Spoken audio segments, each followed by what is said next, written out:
We're live. Hello, everyone, and welcome back to Creation Myths. Tonight, we are going to cover another one of the talks from the 2025 Genesis Apologetics Conference. Tonight, we are going to cover, we are doing Randy Guliuzza, who is the president of ICR, Institute for Creation Research. Before we get to any of that nonsense, I have two guests who need to introduce themselves. We've got Zach Hancock and Dapper Dinosaur.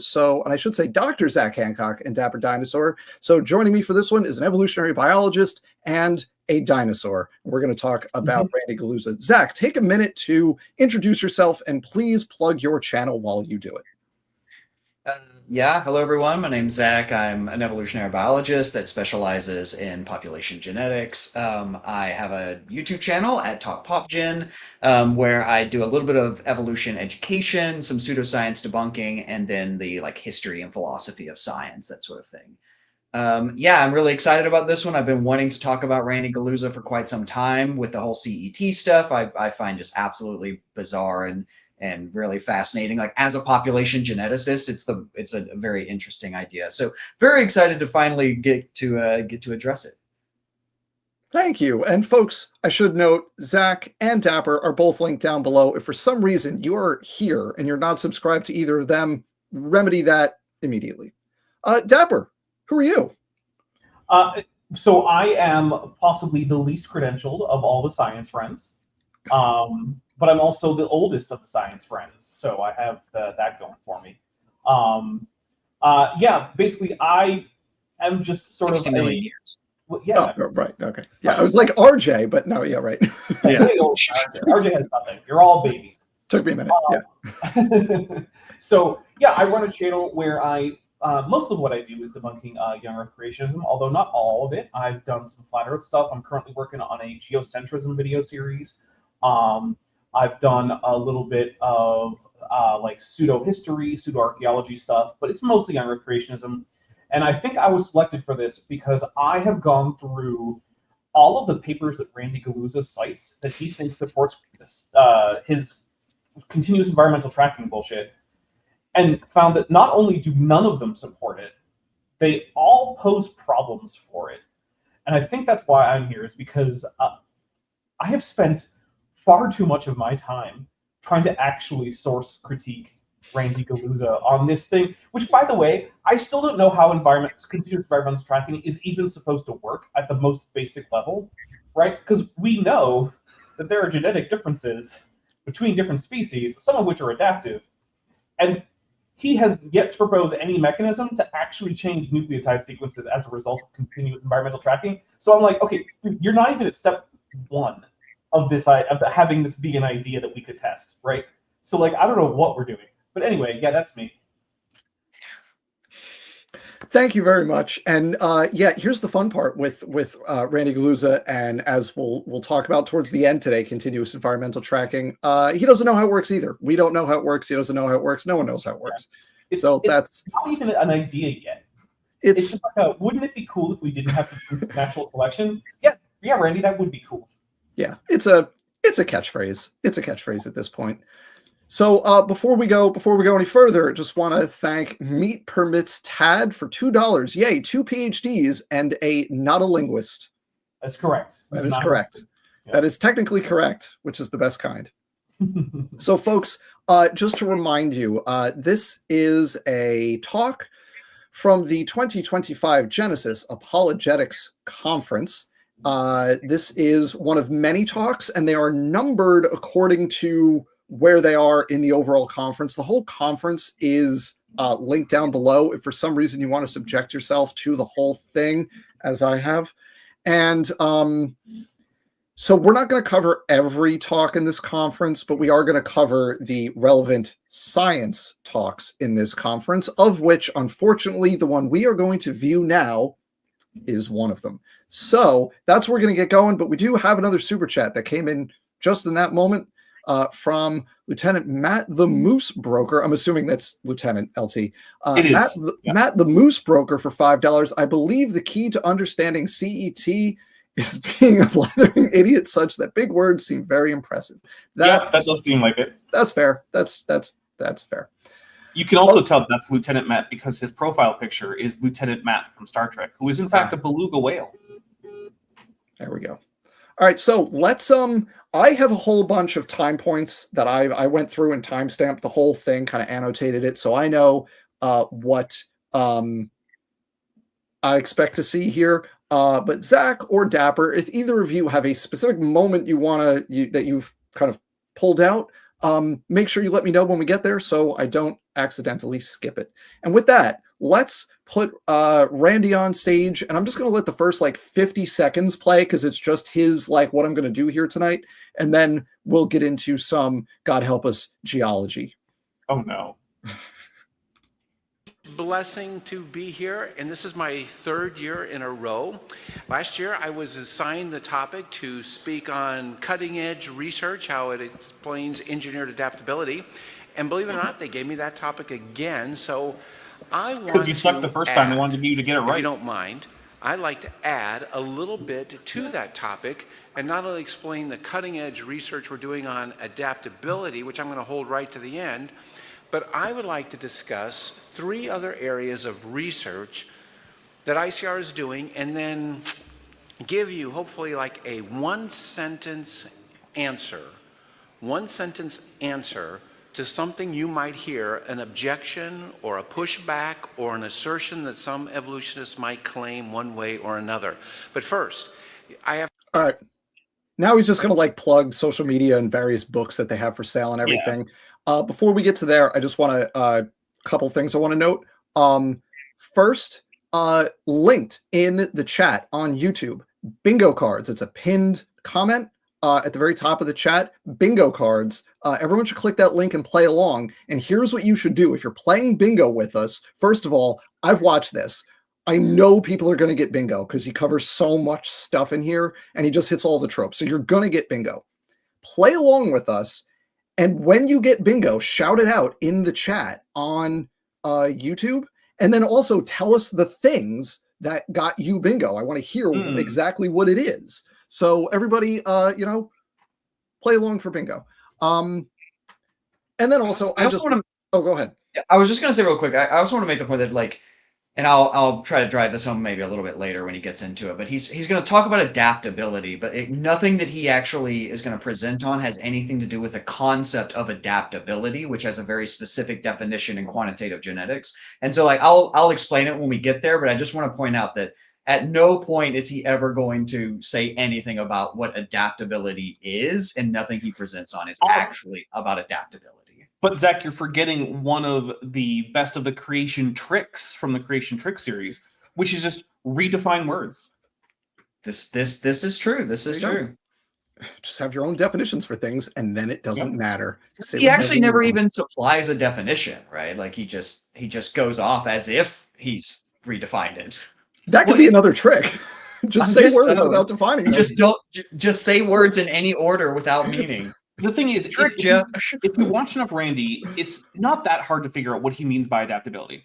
What he means is just anything that makes an organism better able to survive where it finds itself, whether that be phenotypic plasticity, whether that be behavioral flexibility, whether that be epigenetic changes, or whatever. If any of it seems like that would be a thing that organism would be happy about, if it could conceptualize that idea, then Randy's going to call it adaptation. So he will say that plants releasing additional pesticides into their leaves in response to detecting snail mucus, that's adaptation. Is it adaptation under the actual evolutionary biology definition? Not at all. That would be like saying that you pulling your hand away from a hot stove is adaptation. It's exactly the same kind of deal. That's what he would call that adaptive, though. You moved away from the heat source. That's an adaptive behavior. Yeah. He would call that the act of doing it. You adapted to the presence of the heat by moving further away from it. Yeah. And the thing that gets him is because it's so broad, then he can just smuggle in the idea that he doesn't need to worry about the actual definition of adaptability because he's explained adaptability in all these other ways. That's what he's doing there. He's just sleight of hand. Yeah. So I got a couple of super chats as we're just hanging out here. So actually, this is not a super chat, but I want to highlight it anyway. Randy is a smoldering mass of raw charisma. That's true. It's bad. All right, we got Lieutenant Matt the Moose Broker. I think it's very obvious that INT was his dump stat. Yeah.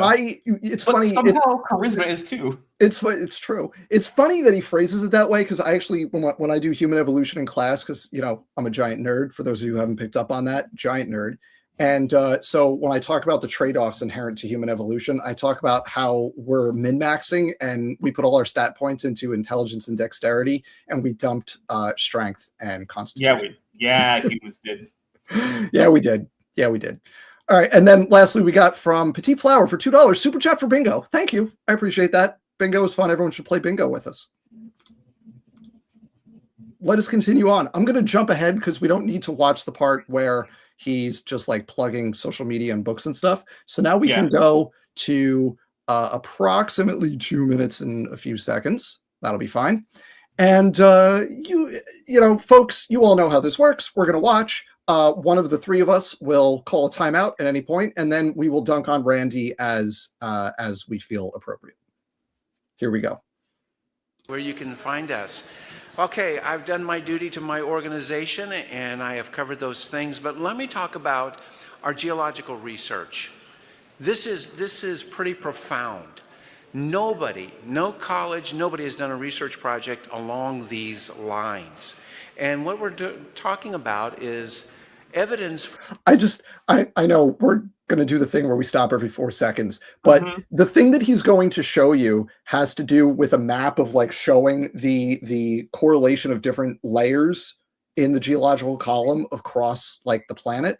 And to say that no one's ever done a thing of that kind is funny because literally the first book on geology is that, where you're looking at layers that are matching across distances. And it's like, look, it's one layer here and it's the same layer over here. It's how geology started as an academic field rather than just people picking up cool rocks. The only thing that's unique is the source of data that he's gathering. As far as I know, no one has used his source of data to build these maps before. But they're just the maps that everyone's been building for hundreds of years. Literally hundreds, like centuries. This is, okay. It's just that line is just, wow. For a worldwide flood that you can find right in the rock record. And like all things, we are here to lift high the name of Jesus. So we begin with the biblical model. We begin with the truth and the historical fact of the world. Hang on a second. So I have to mention the title on this slide here, a model built on biblical and observable data. There is nothing in the Bible that is scientific data, right? The scientific data are empirical observations from either just going out and observing or doing experiments that you can then use to do things like test hypotheses. Nothing in the Bible is that. Even if the Bible were all literally 100% true and historical, even the contradictions, it still wouldn't be scientific data because it's a different kind of thing, right? It's just as much of a category error as saying that your ice cream cone is your mode of transport. That's not what's going on here. It's bad. Wide flood, and there should be evidences of that flood in the rock record. So we take the reality of this worldwide flood, we combine it with those things that you see on the right-hand side of the screen there. Those are drill cores. And every time someone's looking for oil, did he just reverse the scientific method and start with his conclusion and then go looking for evidence? Is that what he just said he was doing? Not only did he go looking for evidence, Dapper, he went looking for evidences, which is a word that creationists love. To be fair, that's broadly a beloved word in Christian apologetics writ large. Fair. So it's not just the creationists. Fair point. That's fair. For some other mineral, the company will drill into the ground, and you can see them on the screen. They will take these cores out of the ground. And as this material comes out, there's a geologist who identifies everything that's coming out of that. We know and it is logged. It's geologically logged, and these boreholes are usually public access. And there's literally thousands of them from all over the world. Well, let me give you an idea of how many of these ICR has gained access to, and we have cataloged. On the screen here, every one of those dots is a borehole that ICR has analyzed. Now, does this look like Okay, so that's cool. Like, I think that's legit cool. Yeah. You're analyzing thousands of boreholes across the world. That's cool. I'm down with that. Good job, ICR. That's literally the only time those words will come out of my mouth ever, probably. We did get a super chat while we were watching Randy do Randy things. It was from our friend Roshan, a localized standard compare Keller for what I don't know where these names come from half the time, and I love it so much. For 199, how does CET deal with the aquatic ape facts? Well, that's a great question. Actually, I know one of them, which is that humans have a bunch of subcutaneous fat, and I know that Randy uses a paper about epigenetics affecting baseline metabolic rate in humans following famine events in China. And apparently the answer is just sometimes epigenetics happen, and that's continuous environmental tracking, which, I mean, okay, if that's what you want to call continuous environmental tracking, then that's great, but that doesn't refute natural selection in any way at all. Yeah, we know about epigenetics. That's not something that evolutionary biologists are unaware of. Yeah, unless you talk to certain third way people and they think we've never heard of it before. Yeah. Well, Zach knows. Zach knows what I'm talking about. Hey, Zach, just out of curiosity, are you going to cover the Dennis Noble, Casey Luskin chat? Oh my God. I've listened to about half of it. I really struggled. It's one of those things where I turn it on, 3 or 4 minutes go by, and I just have to pause it. I was yeah, it's really I just dumb. want to shake something, Yeah, it's and really then bad. okay, I calm down, press play again. And so eventually I might try to do something, but that whole conversation was bizarre and just really got under my skin. So we'll see if I can pull off something on it. It was weird. I also want to highlight this because I had the exact same thought from Prixie Overthrow Dapitalism Purple gained access to. How that sound nefarious? Yeah, it sounds like they broke into the vault with all the core samples where the sentence before he was like, these are public. Well, what do you mean gained access to? You mean you looked them up? Yeah. It's like saying I gained access to the library. Exactly. Yeah. You walked through the front door. Right. Yeah, I think he's just trying to make it sound fancier, like we've obtained this information. I don't know, that just sounds fancier than we Googled it because it's family available, Yeah. Apparently Eric F said it first. Thank you, Eric F. Everyone's commenting on that. I'm glad that jumped out to everybody. That was good. A lot of work? Yeah, it's a ton of work. It is a lot of work. No major research institute in the world has done this. And we have cataloged all of these boreholes there, and that's a picture like an artist's rendition of the different type of layers that you might find in one of those boreholes. But if we catalog all of those boreholes, I'm glad their CGI guy knows how to use a color ramp and a gradient texture. Good job, everybody. We did it. You passed what is it, CGI day 2? Maybe they would give us evidence of the flood, and they do. But they even give us evidence of things prior to the flood. We can take those boreholes and we can line up the layers from one part of the world to the other part of the world. And it gives us a map. And this is an incredibly good map of what the pre-flood world looked like before continents began to split apart. We can identify where they joined, the places they joined, and we can identify which were highlands and low. Okay, yeah. Go ahead. You realize that what he's showing you is just early Jurassic breakup of Pangea. Yeah. That's literally what's going on here. Yeah, he's describing plate tectonics, but faster. Right. He's doing CPT, essentially, catastrophic plate tectonics. He's just this happened fast. It's well, no. So all that he's doing is he's just saying, wow, look at all these correlations that everyone already knows about. That's why no one has done this, right? Because there's nothing to be learned by doing this, really, fundamentally. And so all he's doing is just showing us what we already knew. There's no surprises here. Counterpoint.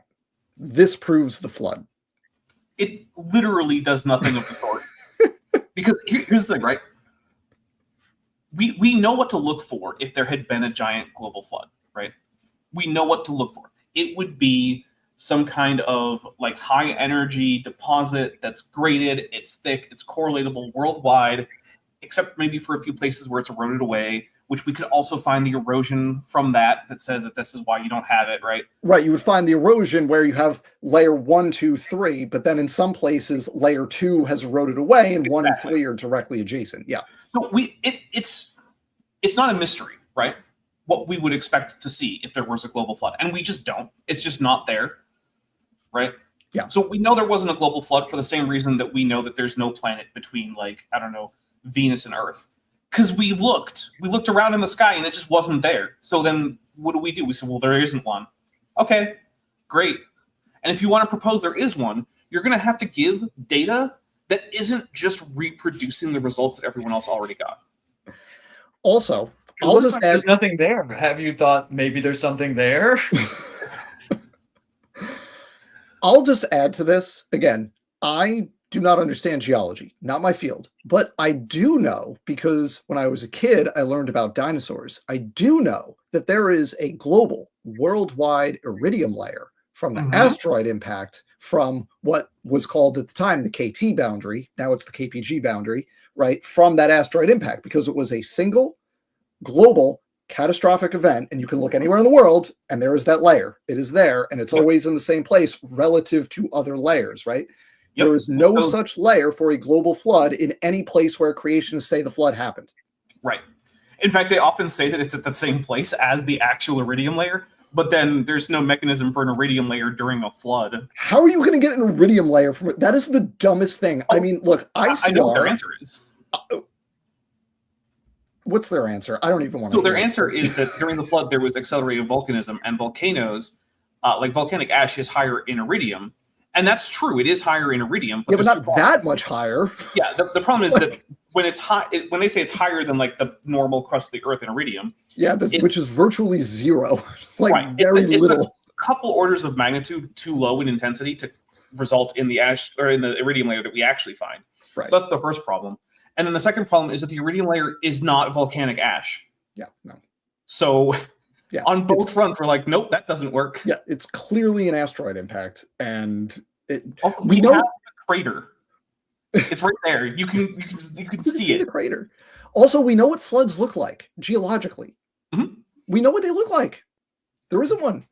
Yeah, it's not a mystery. We have lots of flood records around the world in various times. So we know what they look like. In some cases, they're of like absurd proportions that has never been seen in historical times and would be considered to be one of the greatest disasters that has ever occurred on Earth during human history if they were to occur right now. Like, so, we're talking floods that cover whole like quarters of a continent. Like my favorite example is when the Mediterranean dam broke. Yep, that's a good one. I like the Channel Scablands in Washington and Oregon. That's a good one too. So we have a couple super chats and a couple other chats I want to highlight. We've got from Dutch, the Place of Hostilities Tunicate for $2. We may have dumb strength, but we can throw.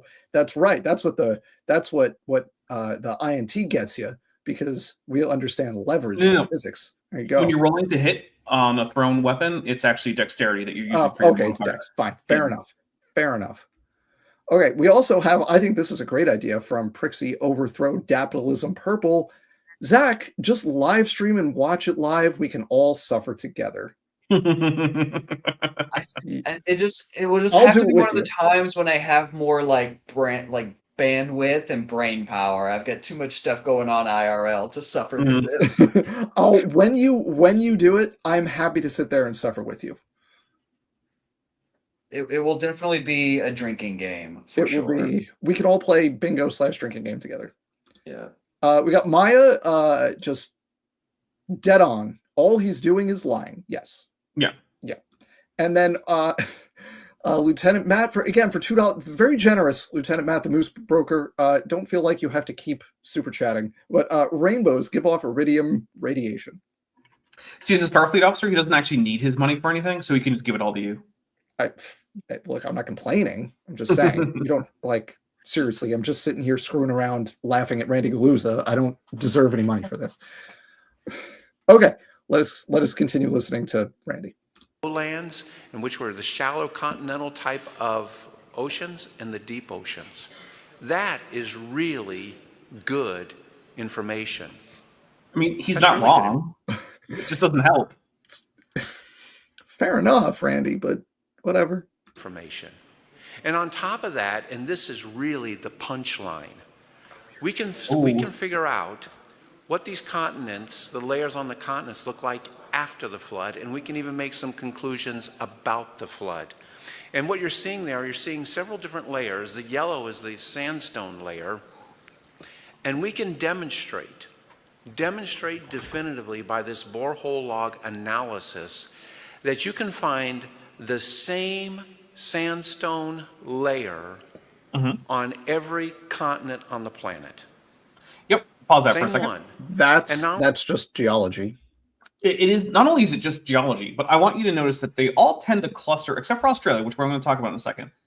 They tend to cluster around the Atlantic because what he's not telling you about the sandstone that's correlated across Africa and North America and whatnot is that virtually all of it is actually desert sandstone, because what you're looking at are the remains of the Pangean interior desert.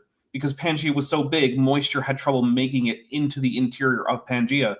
And so as a result, for basically the entire history of Pangaea, after the Atlantic, well, I guess the proto-Atlantic or whatever closed, all that area is just a desert, and it's depositing desert sandstone. That's what we're looking at here. And you know what is really tough to deposit underneath a flood? It's desert sandstone. I would imagine. Yeah, and if you're wondering how do we know that it's desert sandstone, well, there are some ways we can tell. You can look at the cross-bedding angles, because sand under the air has a different angle of repose than sand under the water. So you can actually tell whether or not sand dunes were deposited underwater or in the air. You can look for things like fossilized footprints from terrestrial animals. There are even cases where we have fossilized raindrops. I happen to know that some of the Pangean sandstone from the desert that are around where I live in Arizona actually have fossilized raindrops. And I don't know if you know this, but when rain hits a flood, it just kind of gets absorbed into the general mass of water. You mean it doesn't make an impression like Princess and the Pea style, like all the way down? Yeah, no, it doesn't, actually. Weird, right? So, like, we know that this is mostly desert sandstone. And Australia is a little bit weird because Australia, it didn't just kind of neatly separate away from the rest of Pangaea, like sort of Africa and South America, North America, Europe did. It hung around with the Indian subcontinent and Antarctica. And so its position was a little weird. It had a funny trajectory. So before we continue, I just want to highlight this from Corey Bronson for $5. Thank you, Corey. This super chat is a quarter of the price of a movie ticket and supports something yielding a longer period of entertainment. It's worth it to me. That is both very generous and very pragmatic. And also, I love how we're half an hour in and Carrie is like, yeah, this is going to be a while. This is going to be a while. We're gonna be here for a while. Everyone get comfortable. This is not going to be your quick in and out 90-minute feature film here. We're hanging. That's why I have a whole handle of gin. This is did the Brutalist recently sweep, right? Was it the 3 hours and 50-minute movie? Did it sweep up? See, I wasn't even paying attention. Did it sweep a whole bunch of stuff? I heard it was good. Pretty sure it did. Yeah, I heard it was good. This is a random architectural aside. I think brutalism is really cool, and also the name does not come from the fact that it's like brutalism. It's French. It's concrete. Anyway, brutalism is awesome. I love mid-century. I'm only now realizing that this is a church they're in. Oh, the drums gave it away for me. Yeah, that's what gave it away for me too. I just figured they had a band. I just want somebody to just be like at some point during this talk. That would be great. Yeah, I don't know. It's this kind of church always, like, I always have to think about whether or not it's a church because it doesn't look anything like what I associate in my brain with a church. So yeah, but this is definitely a church. Yeah, it's like more mega church vibe. Yeah, definitely. I mean, in my brain, I grew up Catholic, so in my brain, this does not look like a church, but that's a very specific experience. Yeah, this would be the worst Catholic church ever, or the most fun. Truly. No, probably the thing the Catholics have going for them is like how beautiful their churches are, right? And the organs. Like the organ music. I always organ music is just great. Yeah, that's I always appreciated the organ music. One Big thing I fan. love about organs is that organs historically were not standardized. So when you learn to play the organ, you learn to play that specific organ. And if you went to a different church with a different organ, like Good luck. the sequence of the keys was basically the same, but like all the little knobs and dials and whatnot, all completely different. The pedals different. And yeah, like, so you can't just learn the organ. You learn this organ. That organ, yeah. Okay, that is a digression. Let's get back to Randy. Are we almost done with the geology part? We're almost done with geology, I swear. Which is to say there's like a minute and a half left. Not only that, we can find that that same sandstone layer is in the same relative sequence of other layers, that's what the blues and the reds are, on every continent on the planet.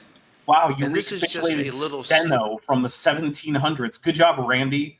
Yeah, and Smith did the same thing. The very famous Joseph Smith map of the United Kingdom with all the different layers, and yeah, it's congratulations.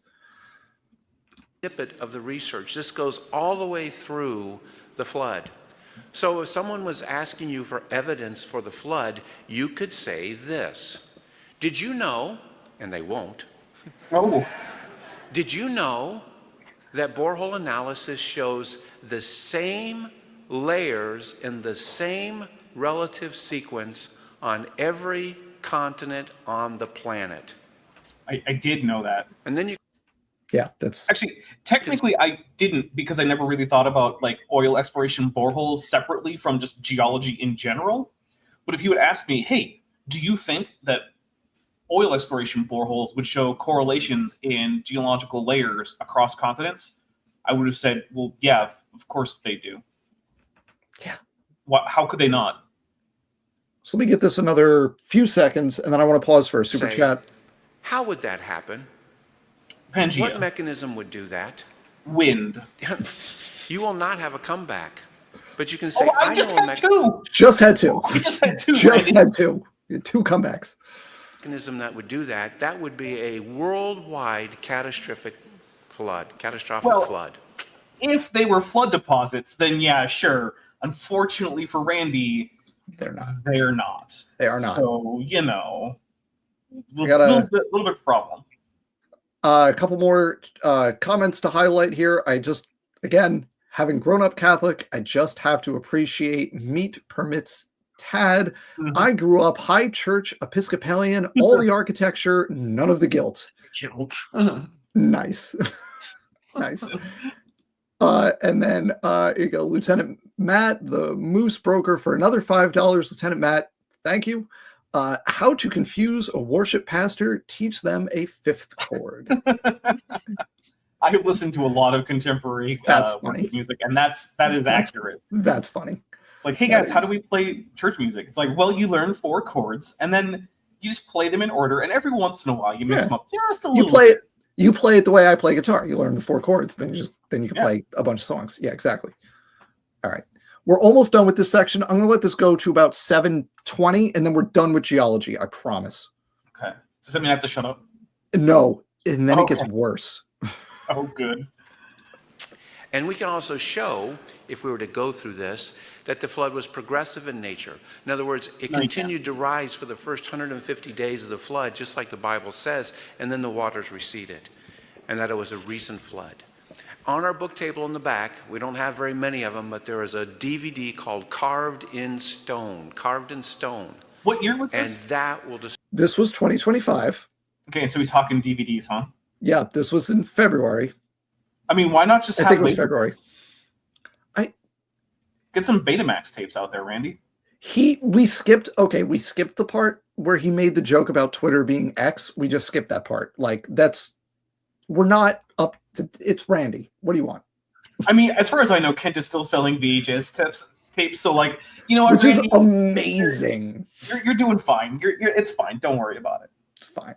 I'll put your DVD into my... I don't even know if I have a DVD player. I literally don't have a device that can like use discs. That computer has a disk drive, but my old computer had a disk drive, but this one doesn't. Anything. Yeah. The things that I'm talking about here today. Your one sentence is, what? Did you know Did you know that we can find the same layers in the same relative order, if you want to say sequence order, on every continent on the planet? That is a powerful, powerful statement. Sure. Okay. So that's it for geology. Technically, that statement that he just made isn't wrong. It's just not helpful, which is a theme that I'm seeing right now, because I know what's next, and it's also something that, like, not wrong, but not helpful to your position. Not helpful. Yeah. So, folks, that was, you'll notice, and a few of you in the chat have specifically asked, when is this going to get to continuous environmental tracking? And the answer is eventually. This is a 33-minute talk, and it's somewhere in the 20s that he finally gets there. But he goes through all these other arguments first that he thinks help young Earth creationism. And as you can see on screen, the next one is soft tissue and fossils. And I just want to appreciate, before we hear anything that he says, ICR research on soft animal tissue found in solid fossil bones. And most of what he talks about has nothing to do with ICR. Yeah. But I also want to say, to be fair to him, that the topic that he was given was like current research in creationism, not continuous environmental tracking. So while that might be for us to highlight, technically, based on what he was asked to talk about, he is doing what he was asked to. I think he was asked to talk about like an adaptation, though, or something. Like he does also. But when he said that the topic was cutting edge research in creationism. Oh, okay. And if that's the topic that he was handed, then to the degree that there is such a thing as cutting-edge research in creationism, he is doing that thing. And we appreciate it because it means we can have a really fun game of bingo. Yes. So let us hear about this. So this section on soft tissue, for those of you playing bingo, you're going to get a lot of soft tissue boxes here. This one goes to about 12 minutes and 15 seconds. So what are we like? We got like 5 minutes for this section. So let's do it, and let's try to get through this relatively efficiently. God help us. Number 2, ICR research on soft animal tissue found in solid bones. Let me give you a little bit of the background on this. This has been known for quite some time. A researcher named Mary Schweitzer, way back in the early 1990s, discovered something that looked like flexible tissue in dinosaur fossils. Now, you and I were taught that fossils were like solid rock. There shouldn't have any kind of soft tissue in them.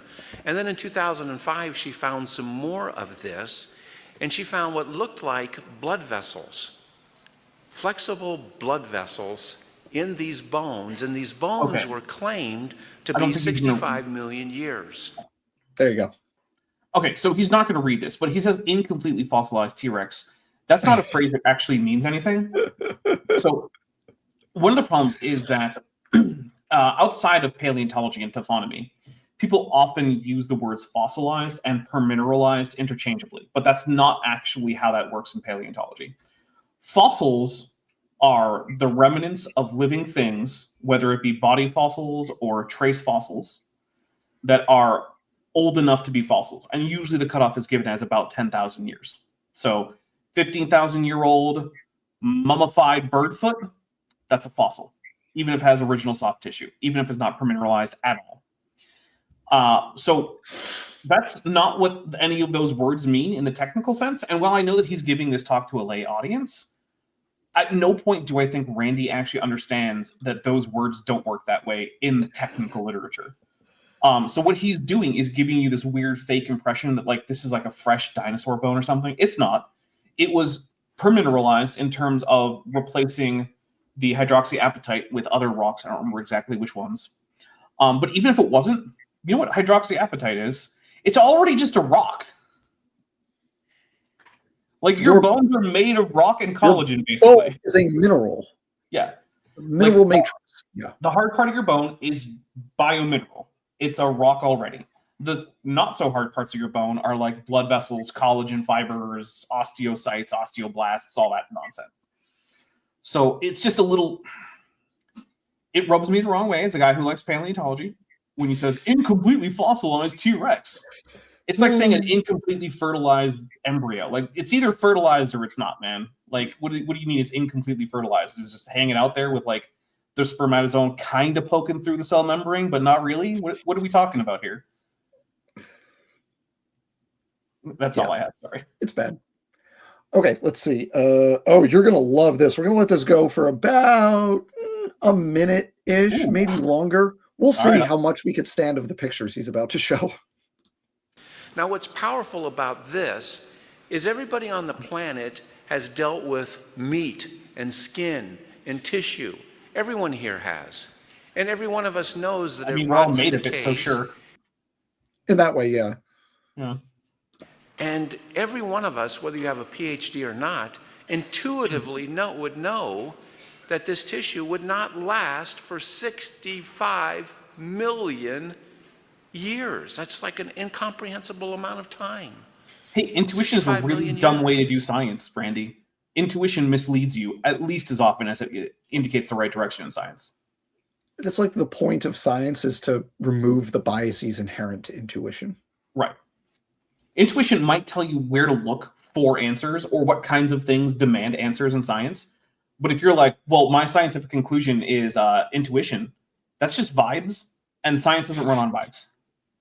You're like, well, yeah, a 60 million year old soft tissue doesn't pass the vibe check. Okay, cool. I don't care. Your vibe check is literally meaningless.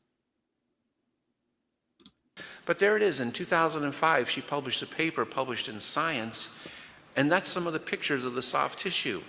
And here's some of the other ones as well. Look at that. That's a blood vessel.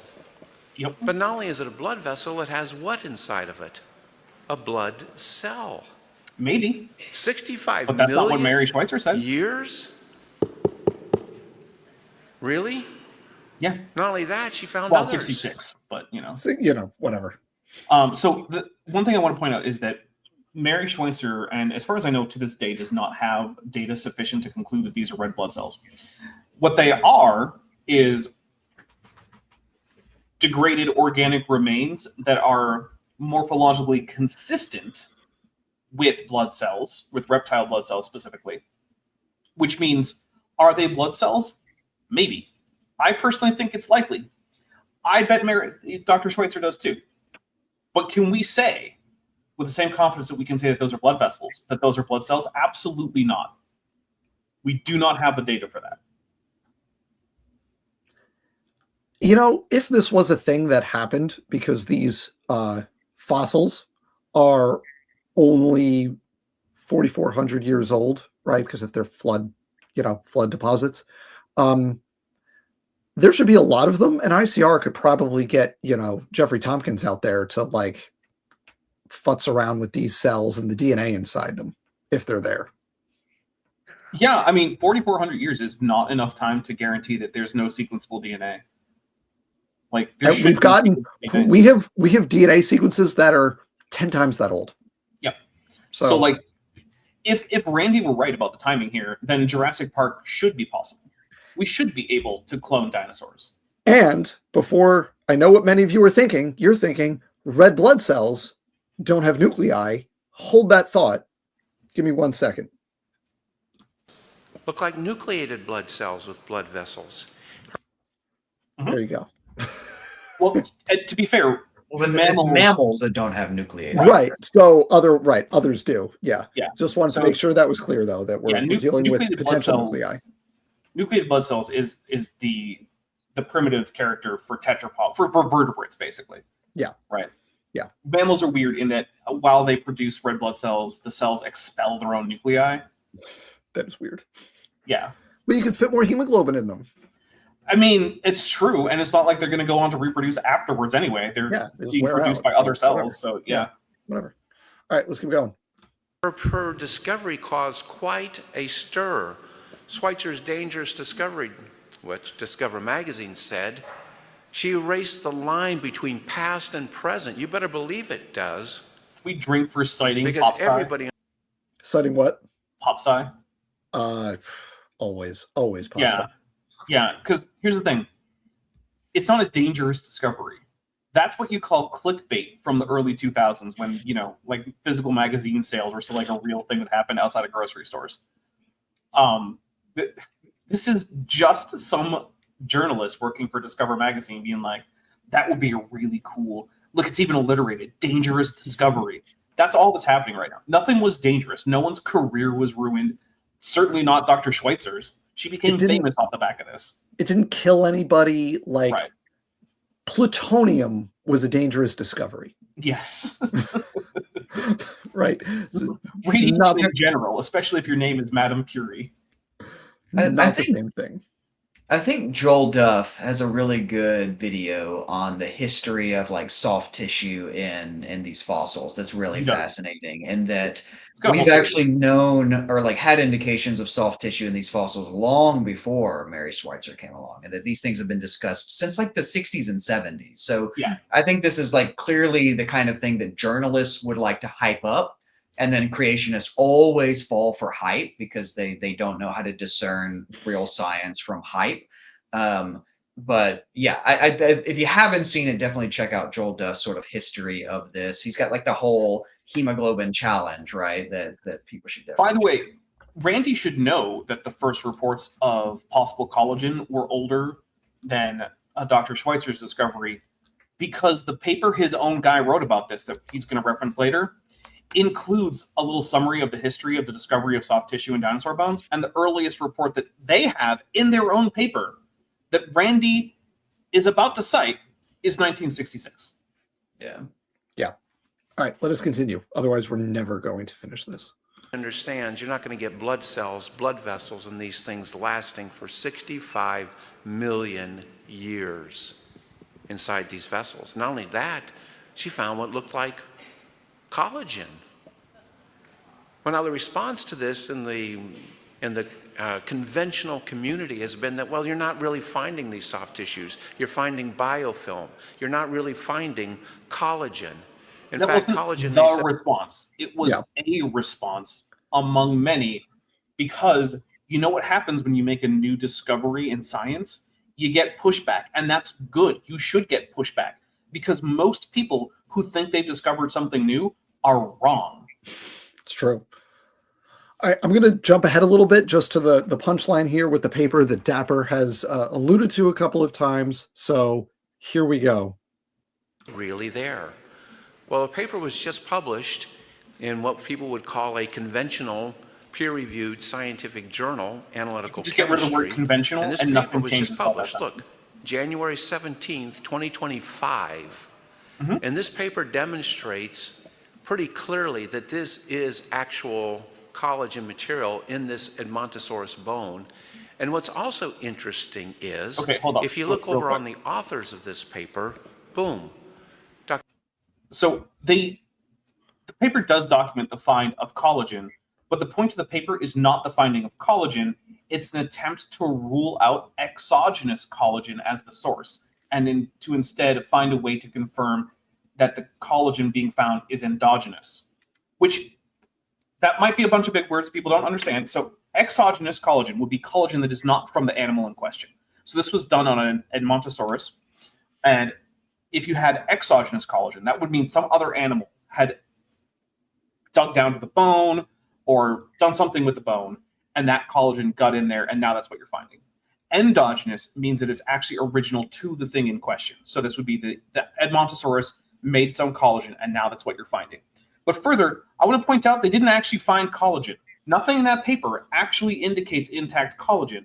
What they found were 6 different collagen-derived peptides in measurable quantities using more than one different technique. That's it. They did not actually find intact collagen, because when Randy says that collagen can't survive 65 million years, he's right. He's right. And that's not what they found. And he keeps saying collagen material instead of collagen. Right. Because he knows he can't say collagen because it's not actually the protein collagen. It's the degeneration products of that protein. Oh, and also the paper, you'll notice it's in Analytical Chemistry, not in like some kind of journal that normally publishes paleontology. I can't prove it, but I suspect the reason for that is because they give away in there that the authors do not think that birds are dinosaurs. Because when they talk about their controls, they used like a Bos taurus, which is just like domesticated cattle. I think it was a femur, but I would have to double check. I don't remember exactly. But they also used the pelvis of a turkey, Meleagris gallopava, which they source from a butcher. Okay, whatever. That's a fine place to source a turkey pelvis. But the reason that they say they're using a turkey is because, according to them, it is generally considered to be part of the Archosauria. Yeah, generally considered. Yeah, which means they don't actually feel like that's a firm conclusion. And so I suspect they didn't want to say something that they thought was untrue, which to some degree, I mean, good on having that integrity that you don't want to directly lie in your paper. Okay, I get that. But what that also means then is that you can't actually give a very good reason for the turkey without lying if you publish it in a paleontology journal, because anyone who is peer reviewing a paleontology paper, who's actually a paleontologist, who's like generally considered to be a part of the Archosauria, well, that's a red flag. Yep. I mean, the people that reviewed this were not paleontologists or it's a chemistry. They would have been chemists, and they wouldn't have known probably what those words would have meant in the first place. Yeah, and to be fair, like, I'm not a chemist, but from looking through the paper, I don't see any gigantic red flags in terms of their methods or anything like that. Like, all of it sounds like, yeah, you use some tests that can be used to test for collagen, and according to you, this is the first time that these specific tests have been done, and the way that you did it with the preparation of the bone and whatnot, you say is excluding the possibility of endogenous collagen material, which, like, okay, yeah, sure, great. But the problem is that, so we have a lot of proposed mechanisms for preservation of, like, various protein remnants in fossils. One of the biggest ones is iron cross-linking, something which is never discussed anywhere in the paper, nor from what I could find is any other proposed mechanism of preservation. Which means, well, duh, that all that's happened in this paper is that some creationists think they found a way to tell whether or not the collagen remnants that you're finding are from the dinosaur or not. But finding collagen remnants in a dinosaur isn't news. This isn't doing anything to advance creationism per se. It might be advancing one aspect of paleontology if we take the paper at face value, which for this purpose I'm perfectly happy to do. Yeah, but that doesn't do a damn thing to help young Earth creationism.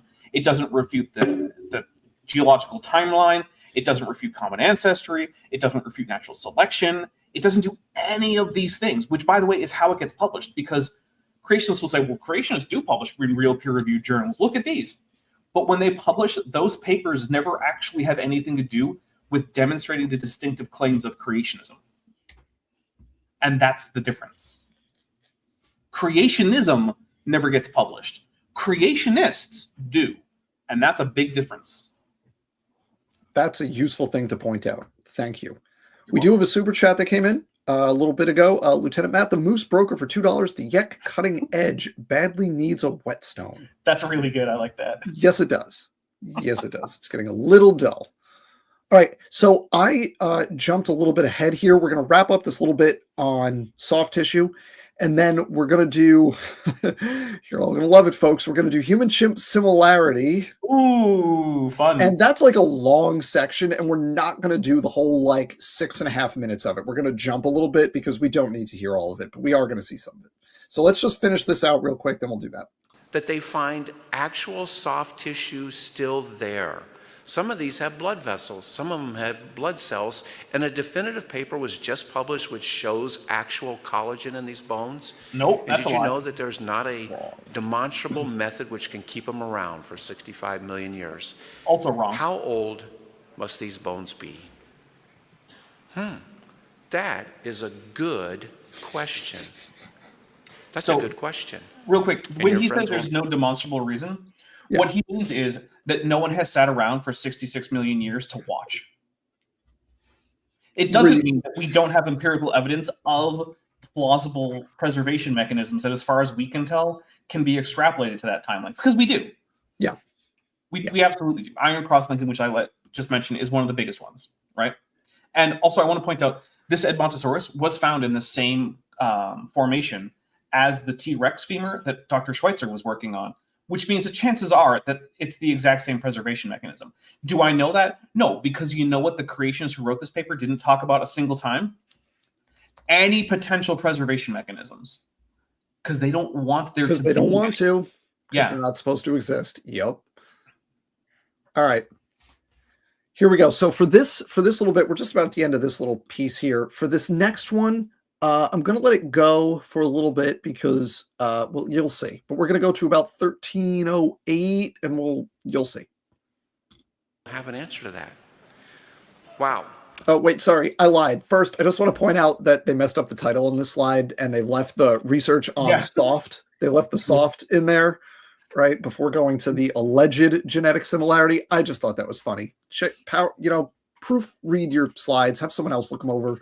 It's almost as fun as that time that THOT appeared as a word in one of the Kenthoven slides. Huh.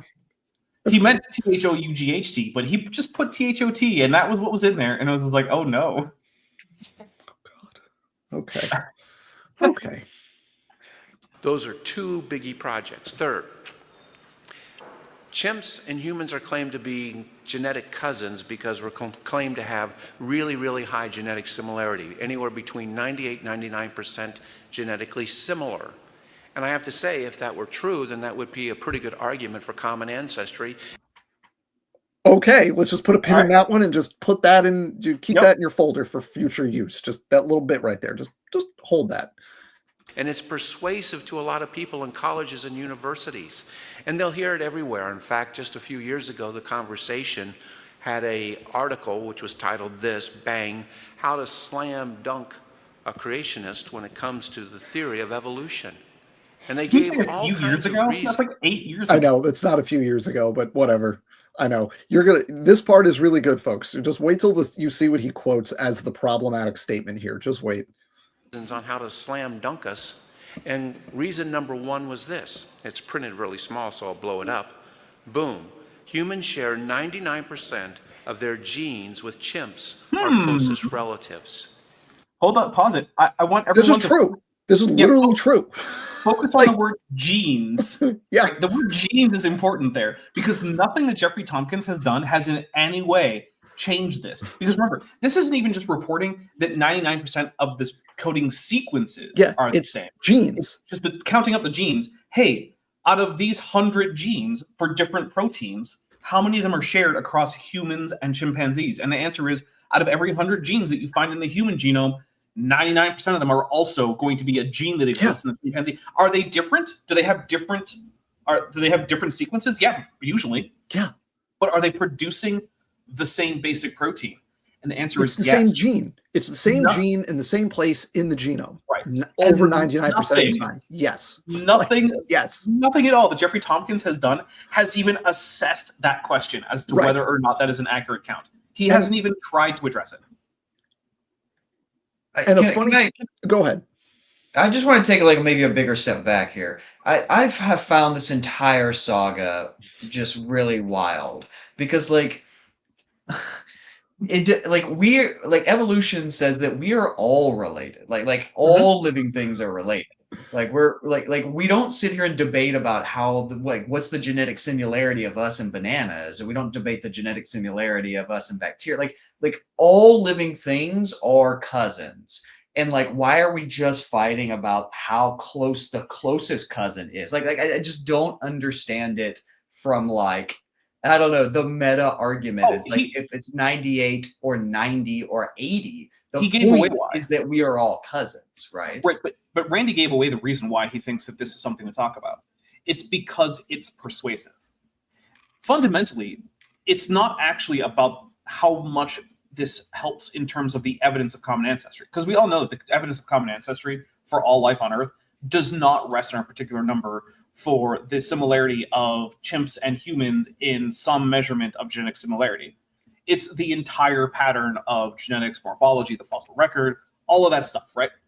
But it's persuasive.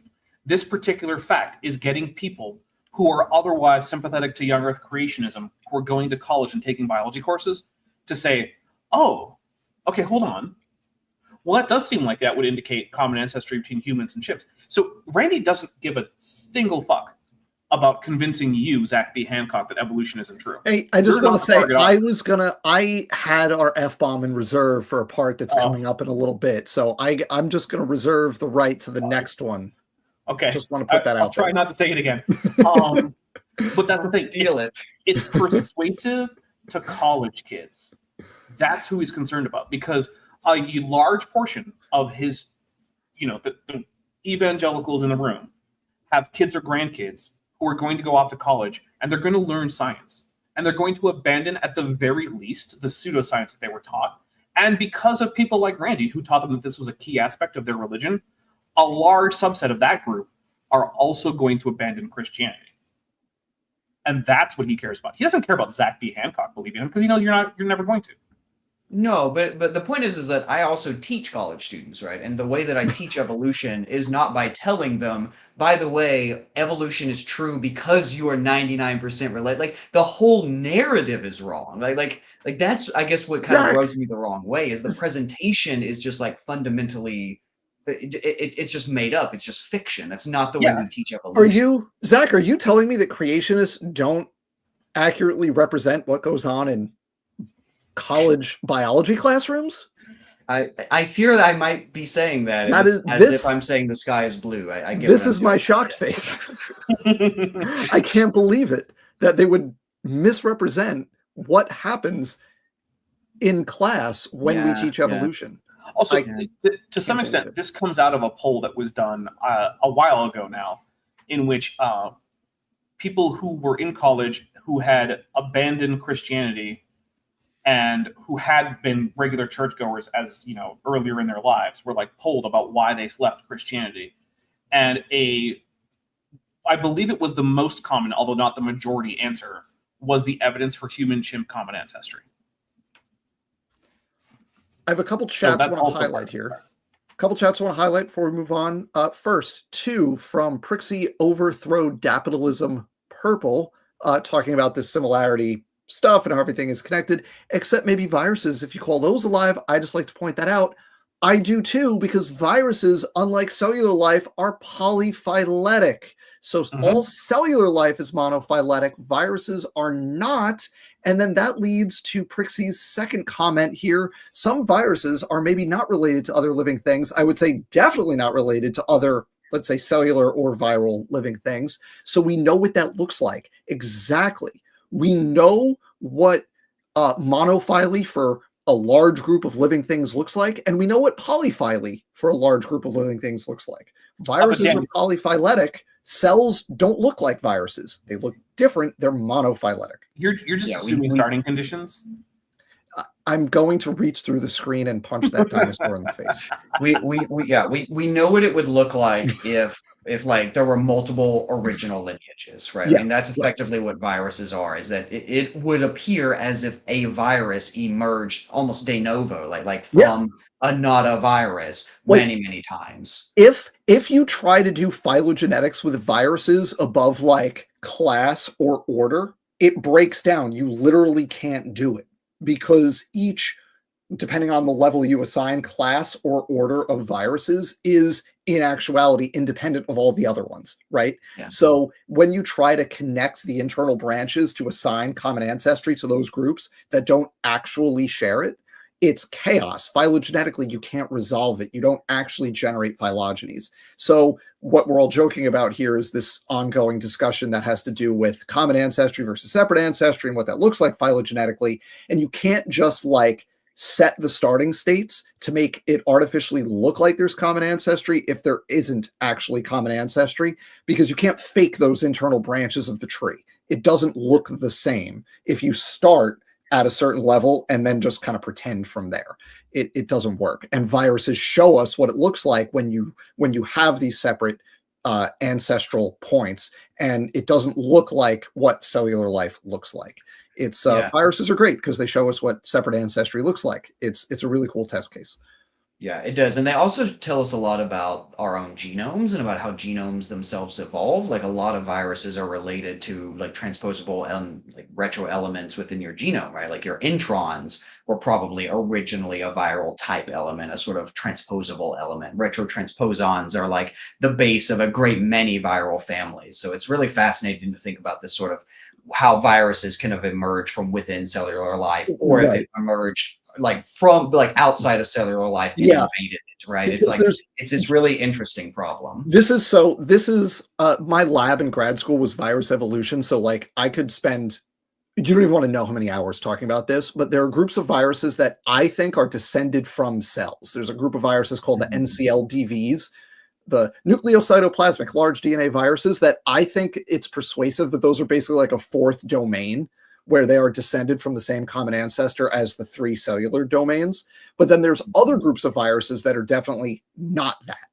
And for example, there's a group of viruses that is the result of horizontal gene transfer between plasmids, and then a completely unrelated group of viruses. They stole the capsid gene, so now you've got a new virus group that just appeared seemingly out of nowhere.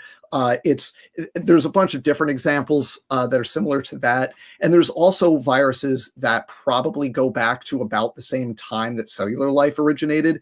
And I just want to highlight this comment from Cognitive Trifurcation. I was under the impression a big reason why we can't resolve viral phylogenies is due to HDT. Is there more to the story? There is so much more to the story. There's lots of horizontal gene transfer, but also multiple de novo origins for different groups of viruses.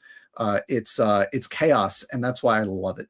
And we also have a super chat that I want to highlight here from A.L. Loam for $10. Thank you. That was very generous of you. Coming in late, this has been on my mind. Grant, everything is true about the global flood, and every single non-water plant would be eradicated, thus no flood, no wood wide web, no environment. Yeah, the flood would kill everything. Yeah. The flood would kill everything, basically, and yes, that's also exactly remember, right. You have to ignore the heat problem in order to get to the point where you could even have plants in order for them to not survive, basically, because remember, Plasma. The actual flood models, they result in the Earth not having chemistry anymore because it got too hot, right? Yeah. Like as temperature goes up, first you get it's too cold for most chemistry. Then chemistry starts up. Then you get a little warmer, and biology can start happening, while chemistry also continues on. But then eventually you get to the point where biology can't really happen anymore. We're back to just chemistry. But then eventually, when things get hot enough, chemistry stops because the electrons get stripped away from the nuclei. And if you know anything about chemistry, you know that it's the interaction of the electrons that is what chemistry is. Once you're at plasma, you no longer have chemistry happening. And every flood model that is seriously proposed by ICR or AIG or CMI involves so much heat release that you are making the Earth into a ball of plasma and exceeding the gravitational binding energy of the Earth, which means that it's more like a Death Star attack than it is like everything's wet. It's bad. All right, I just skipped a little bit that in my notes is not super relevant, but as you can see on screen, folks, we are, in fact, those of you who guessed it, we're talking about Jeffrey Tompkins here, and all of the wrong he did with the human-chimp similarity. And if you want the hours-long version of that, I refer you to our friend Erica Gutsa-Gibbon. She has covered it all at great length. You should all check it out. Hours and hours and hours of length. So many hours. Okay, but let's pick it up from there, and we'll go from there. Oh, we have a super chat. Oh, we do. Do we have another super chat? Thank you. Here we go. From Lieutenant Matt the Moose Broker for $5. Remember, kids, use a preventative if you don't want unwanted horizontal gene transfer. And also unwanted vertical gene transfer as well. Just technically it is vertical. Just use an effective way to prevent that, please. I did hear one of those manosphere people saying that actually there is a bunch of horizontal gene transfer from every partner that someone has had. And boy, is that wrong. Wow. I didn't need to. Okay. The manosphere, everybody. It's at least as dumb as young Earth creationism. It's both. I would argue it's dumber because, see, at least for creationism, they're talking about some esoteric, sciencey sounding thing. And for the manosphere, it's just people, how they interact. And so you're saying my beard isn't going to fall out if I eat too many phytoestrogens? Like I said, it's dumber than creationism. It's dumber than creationism. As you can tell, I'm a connoisseur of dumb shit. Oh man, aren't we all? All right, here we go. That, but what is the actual similarity? All right, I'm sorry. Can we just appreciate on screen that he's showing the paper that used the bug version of BLAST?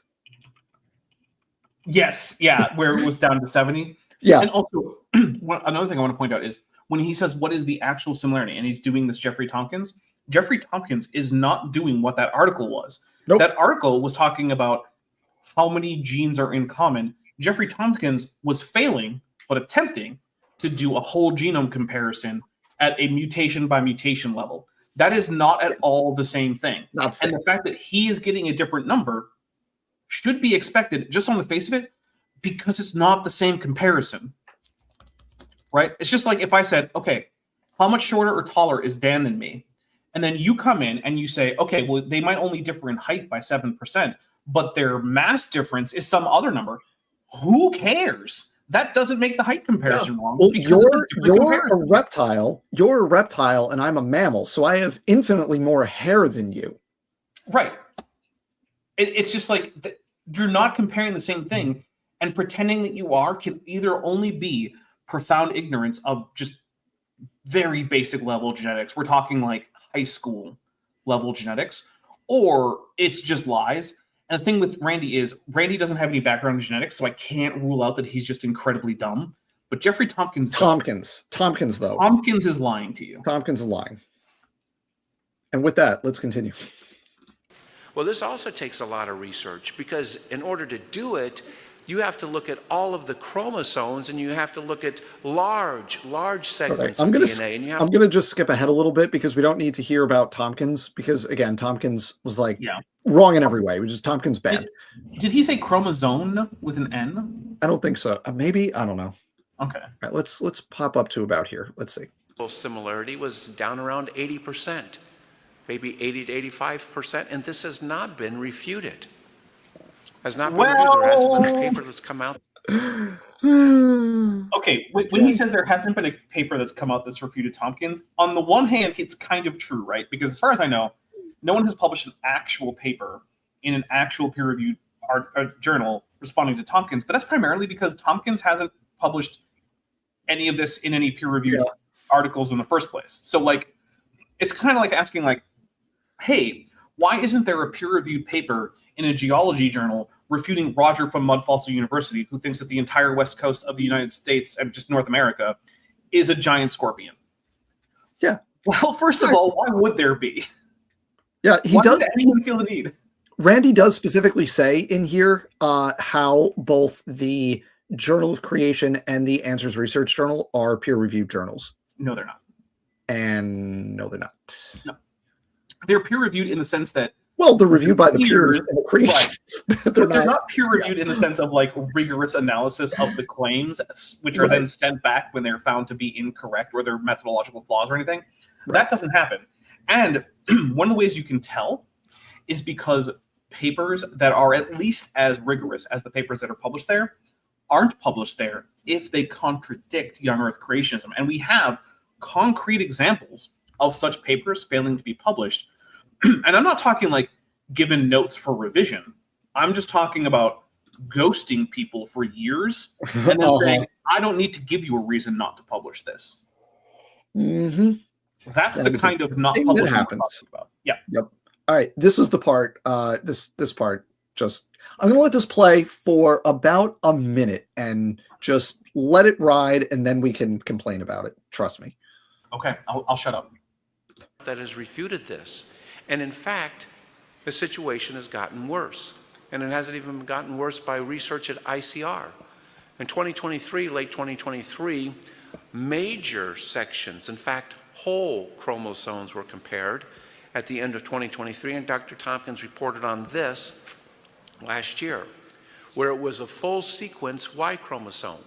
Now, about half the people in this room have a Y chromosome, and that is the male chromosome. Definitely said chromosome. The males have the regular complement, and then we have an X and we have a Y chromosome.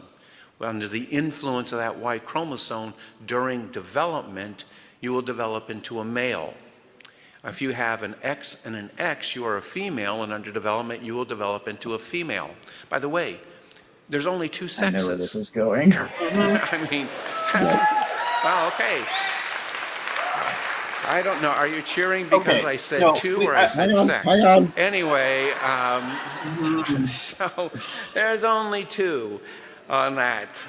And okay, so like I said, I wanted to reserve my right to this. Just make sure, fuck that guy and anybody else in that room. Yeah. Like, It's So nothing else was Okay. clearer than that he's in a church right now, right? Than Yeah. that moment. Yeah. It's like these people have been sitting in this audience sleeping. Like they are snoozing. Right. They are bored out of their freaking minds. And then he says there's only two sexes, and suddenly like, well, he said it. He said it. He said it. like that's the only thing they've cared about. Yeah, this that was entire say the words, Randy. I want to use a little analogy just to point out why this is a very stupid thing to talk about for Randy, right? So if by sexes you want to say that, like, well, sexual characteristics in humans are bimodally distinguished, right? Like when we measure them out, they come out with a bimodal distribution, which means that there are two peaks for the frequency of the character states of the things to do with sex in humans. That's true. There are two modes there. And if you want to say that what I mean by sex is just the modes that occur in the statistical information that you get when you measure these characteristics, then that's a fair thing to say. But what Randy will then go on to say is that if you don't fall neatly into one of those modes, you don't count, basically. Everyone has to be in one of those modes. And it's kind of like saying there are two hills in your town, and you have to be on one. And if you think you're in a house that's in the middle between those in the little trough, no, you're not. But yes, you might be. And being there is a perfectly fine place to be, and that's okay. And it's not like wrong. You didn't do anything bad by living there. And it's the same thing. If you happen to be intersex, that doesn't make you invalid. And I'm not even sure if Randy, when presented with an intersex person, would say that they're not invalid. But I think what he would say is they actually do belong to one of those modes. But that doesn't make any sense because they measurably don't. So that's just dumb. And so if all you mean by there are two sexes is there are two modes when measuring these characteristics, fine. That's an accurate statement. But we know that's not what he means. And that's the part that pisses me off about it. All he means is we're all on the same side and we all hate intersex and non-binary and trans people. That's it. Yeah, that's all he means. He's not making any statistical point. They're just assholes. Yeah, he's also just going to be conflating sex and gender in this because intersex and transgender, not the same thing. Also, what actually ends up making you male, generally speaking, under most conditions, is the SRY gene, which is usually on the Y chromosome. But there always. Are cases where it is translocated to an X chromosome, and there are XX males. Yep. Also, XXX is a thing. X0 is a thing. Those are also chromosomal categories that humans fall into. And in those cases, those people are in fact generally intersex. Not so much for XXX, but whatever. There's going to be, there's a broad spectrum, and it's also based on how much of the chromosome is translocated or absent, and downstream. What about the receptor? You could have mutations on other chromosomes that affect hormone biosynthesis or the receptors for the hormones, and then that's a whole other thing that's separate from the X and the Y chromosomes because those genes are throughout the genome. Also, can we just appreciate the graphic that's on screen right now, where apparently ICR, I don't know what year this article is from that's on screen, if it's, could potentially be like an AI thing or not. The Y chromosome is not shaped like a Y, in contrast to all the other chromosomes where they have the two chromatids that look vaguely like an X. Okay, it doesn't look like, it's just smaller. But it's not shaped do you mean to tell me the ZW in birds isn't shaped like a Z? It's not is that what you're telling me right now? All right, so this is gosh. This article was published January 4th, 2024. I actually I did find it. It looks like the current version of the article doesn't actually have that image, but the cached version that you'll find on search engines do still show it as an image associated with that. And I'm currently looking at it, and I don't think it's AI. I think it's actually like a 3D thing. And the reason I say that is because every single X chromosome has exactly the same shape. They're only different by rotation. Okay. Which means that this was a deliberate choice. Someone did that on purpose. Yeah. Someone did that. They decided to make the Y chromosome look like a Y. That's so much worse than having an AI image generator and just putting in Y chromosome and it's spitting out a Y-shaped chromosome. Yeah. It's so much worse. It was a deliberate choice. Yeah, in fact, if you asked me to make this image, I know exactly how I would do it, and it's not by asking AI. And this would have to be a deliberate choice. Yeah. Yeah. So we got a super chat for $2 from Meat Permits Tad for with a pride flag and a trans pride flag, and thank you for that. Yes, wholeheartedly. Agreed. Screw these assholes. All right. I am going to jump. Where are we? We're at 16. So we don't need to hear about more. He doesn't understand the human chimp stuff. He gets it all wrong. Let's go to the chromosome 2 fusion. Oh, I have bad news. That picture was not produced by ICR. I'm finding it in other articles unassociated with them from earlier. Oh no. So this was not a bad decision by ICR. They just used it. And other people have already made this horrible, horrible graphic. In fact, you can find less cropped versions of it. And also different color palettes of it. I think this is a stock image that they found. And so whoever made this stock image, which is what it looks like it is, screw yourself. It's rough. Okay. Actually, oh my God, there are other versions of it that are using the same 3D models from different perspectives. Oh no, this is someone is churning these out. Someone is producing multiple versions of this image, and I shame on that person.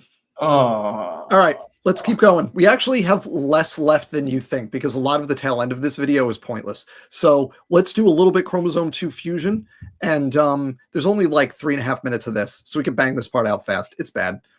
They would say it goes back to the mere fact that chimps have 24 pairs of chromosomes and humans only have 23 pairs of chromosomes. How do you have a common ancestor if you don't even have the same number of chromosomes? Hey, pause for a second. They would assert that... Hey, Randy, you generally agree with family-level common ancestry. Did you know that pinnipeds and suids and ursids and equids, that's the seals and walruses, that's the horses, the bears, the pigs, they all have varying numbers of chromosomes within that family. So unless you want to go with separate family or species level or maybe genus level separate ancestry, generally speaking, you don't get to use this as a barrier for common ancestry. In fact, also, I think cervids, deer, they differ in their chromosome count by an order of magnitude across species. There are cervids with fewer than 10 and more than 30 chromosomes out there. And cervids are deer. There are sister species where one species has 8 very large chromosomes and the sister species has over 40 very small chromosomes. Yeah. So also, if you go into birds, so birds do this thing where they have microchromosomes, where they have very, very small chromosomes. And they usually have some bigger ones too. But the number of chromosomes, because they have these multiple tiny little chromosomes, can vary by huge amounts across different bird species that are very closely related. So even if Randy wants to dispute, even if Randy is correct that we have no evidence for this chromosome fusion, the bare fact of chromosome differences cannot be a barrier to common ancestry unless Randy wants to radically change what he thinks about common ancestry. Does Randy know that there are humans with different numbers of chromosomes? That's a good question. I think he would say, I think what he would do is he would point to Down syndrome as his only example and then say, yeah, but that's a disease and that's because of the fall, so it doesn't count. And then just move on. And I think that's what he would do. All right. That just makes it okay. Let's continue. Where are we here? Sometime in the past, a chromosome which they would label 2A. All right, I just want to skip ahead a little bit here. Here we go. And then you have another part called a centromere, which is depicted by that little V-shaped structure. Centromeres are really, really important for aligning chromosomes during cell division and duplication of the DNA.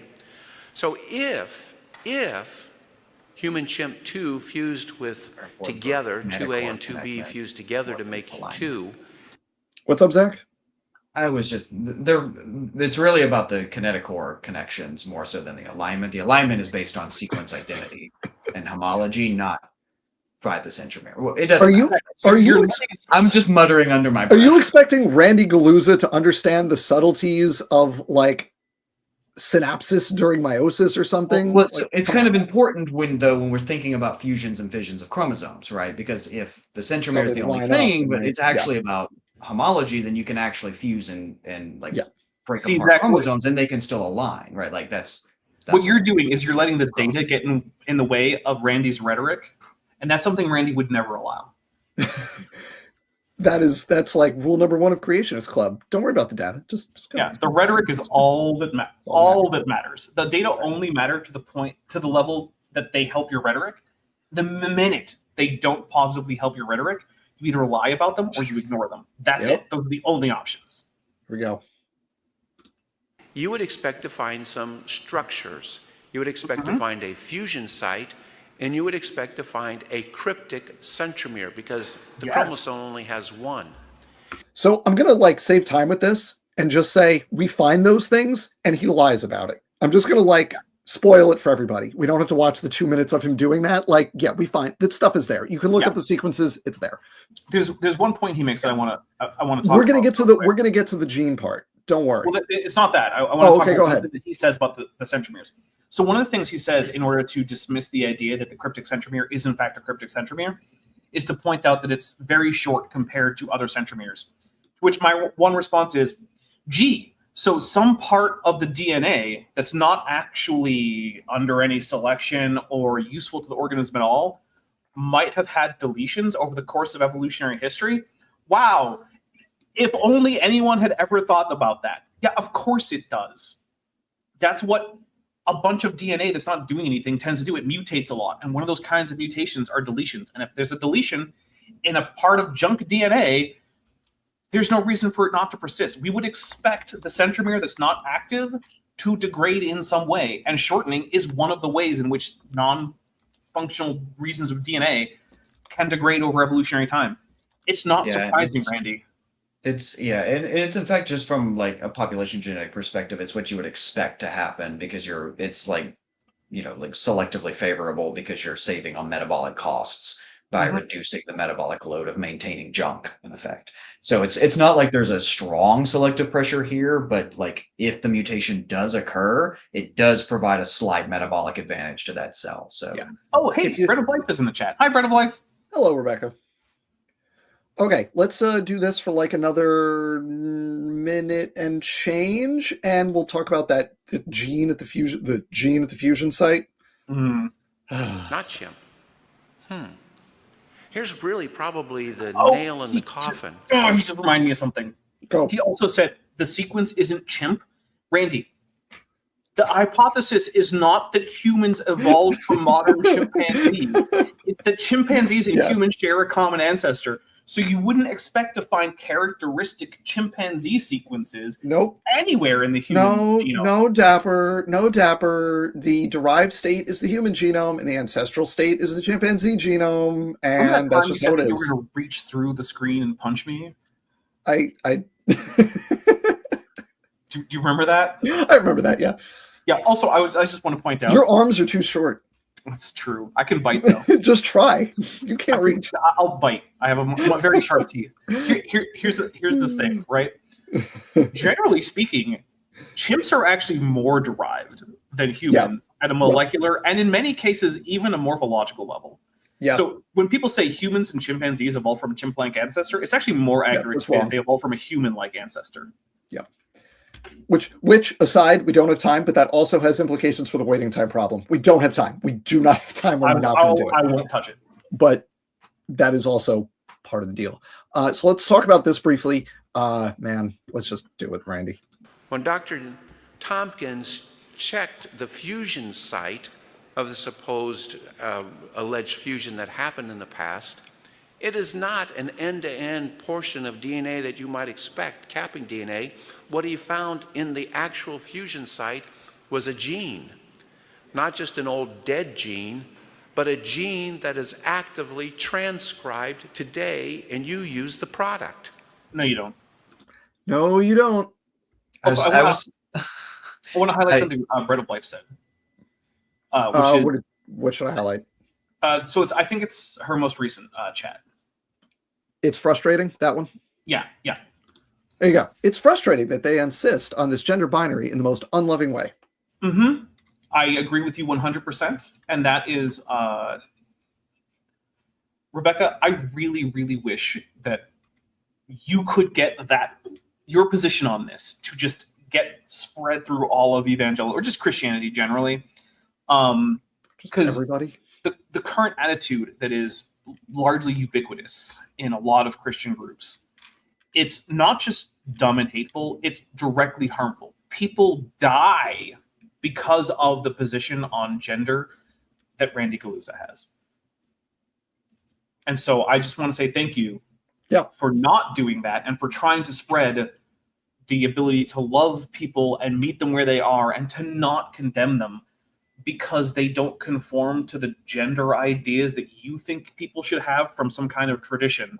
And I'm not saying you specifically, Bread of Life. I mean just people in general. That was So thank you very much. I just want to appreciate that because we don't get a lot of Christian voices saying that here or anywhere, to be fair. And you're one of them, and I really value that. I value that far higher than any amount of you agreeing with me on science. If I could change whether or not Christians broadly accepted science or broadly stopped causing the death of trans people, it would be the stop causing the deaths of trans people one. But I have even less chance of that. So you might have a bigger chance. So keep going. I co-sign all of that. Thank you. I also, while we're here, I want to go to a super chat, and then Zach, I want to go to you. But first, let me just John Allagood for $10, just joining. So I don't know if anyone mentioned it. We did not, but nice poll. Tirzu often speaks about animal clade specking in a similar nerdy way to dumping, strength, constitution for intelligence. Yes, thank you for all you guys do. You're welcome, and thank you for joining us, and thank you for your super chat. Zach, you had thoughts. Oh yeah, I've forgotten what they were. Sorry, it was about the Dapper functional thing just got gene. to me. He got to me. It was about the functional gene that you use the product of the gene at the fusion site. So I don't actually. So I know that there is like that this is translated, or that this is transcribed. It's transcribed. Yeah. But I didn't even think that this was translated. It's not. It's not. And in a second, he's going to say it is, but he's wrong. Yeah. Okay. So I was actually going to ask the panel if we knew if anyone knew whether or not this was actually translated. I mean, to be clear for the audience, like I don't know, some 70% of the human genome gets transcribed. Like at some point in time, it gets transcribed, but that's like that's peanuts. Like it's very, very cheap to like build a bunch of junk mRNA, right? There's junk mRNA floating around in your cell all the time. We should say what transcribe is, which is when it's turned from DNA to mRNA. Right. It's yeah. So you've got the DNA, and then you get a polymerase, a little molecule that comes down, sits on it, and it basically reads it into another molecule that we call mRNA, and that's the transcript. It's basically like transcribed what the DNA says, right? And that happens all the time, just spuriously because of biochemistry, right? Like you've got a bunch of molecules in an aqueous solution bumping around. They do stuff, right? And it's actually really cheap to do that. And our like eukaryotic cells have a really high energy budget. They have a really high metabolic budget to do this sort of thing. What's a lot more expensive, however, is to actually translate it, to actually take it and then turn it into a polypeptide is not a cheap process, right? You're actually like having to use stuff. Now, that's not to say that there's not junk proteins, because there are junk proteins, because again, ribosomes aren't thinking things, right? They don't know what they're doing. So if an mRNA gets to them, it will just translate them, right? It doesn't know what it's doing. But it is a lot more wasteful. And so the cell will tend to, that will tend to not happen as often. And so for him to say that, that these things get translated, transcribed is like actually not all that interesting at all. I thought that he was saying that it actually gets translated. He does say that in a minute. And to my knowledge, that is wrong.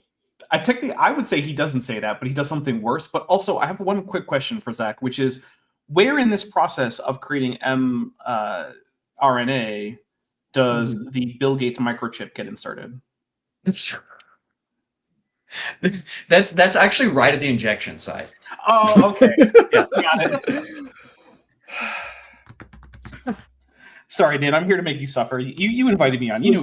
I know. This is fun. So I'm teaching non-majors this semester, and I'm really excited about it. And our big point of what we're trying to do is make like educated, politically aware non-science majors, like to really be able to do approach a biological problem without being biology majors. And our first lecture, we're talking about vaccines. Like we're going in and we're like, look, guys, we want you to be able to understand this stuff, because one of these days you're going to go to business school, you're going to get a business degree, great and wonderful, but you're then going to vote on stuff that matters. And so I need you to be educated in this stuff. Just understand the basics of how stuff works. Yeah, please. So that's what we're trying to get across in this class.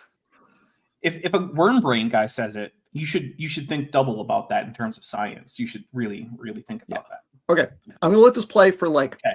50-ish seconds, and that'll wrap up this That's enough chromosome time for 2 me to fusion grab another drink. bit. Go for it. As long as you can still hear, we're good. So how do you get two chromosomes that fuse together and it actually forms an active transcribed gene today? Okay, that's what I meant, right? He doesn't know the difference between transcription and translation. I think he says it more specifically in a minute, though. Okay, but keep in mind, maybe I'm wrong, because I'm going to grab a drink, so I won't be able to say things. But I don't think he makes a distinction between transcription and translation. And if I'm right about that, then you owe me 3 internets, Dan. Okay, fair enough. I will send you 3 internets via carrier pigeon. Let's see what happens. That's really hard to explain. So you could say to your friends when they say that these two chromosomes fuse together, you can't remember any of the other things, you could say, did you know that at the site where they allege that these two chromosomes fuse together, there is an actively transcribed gene? Transcribed means it's transcribed into RNA, which is then translated into protein. Did you know that? How do you explain that from a fusion site? That's a really good question. And they won't have an answer to that. I think he doesn't know that there is like transcription without translation. I suspect he might not even know that that's a thing. Maybe he doesn't.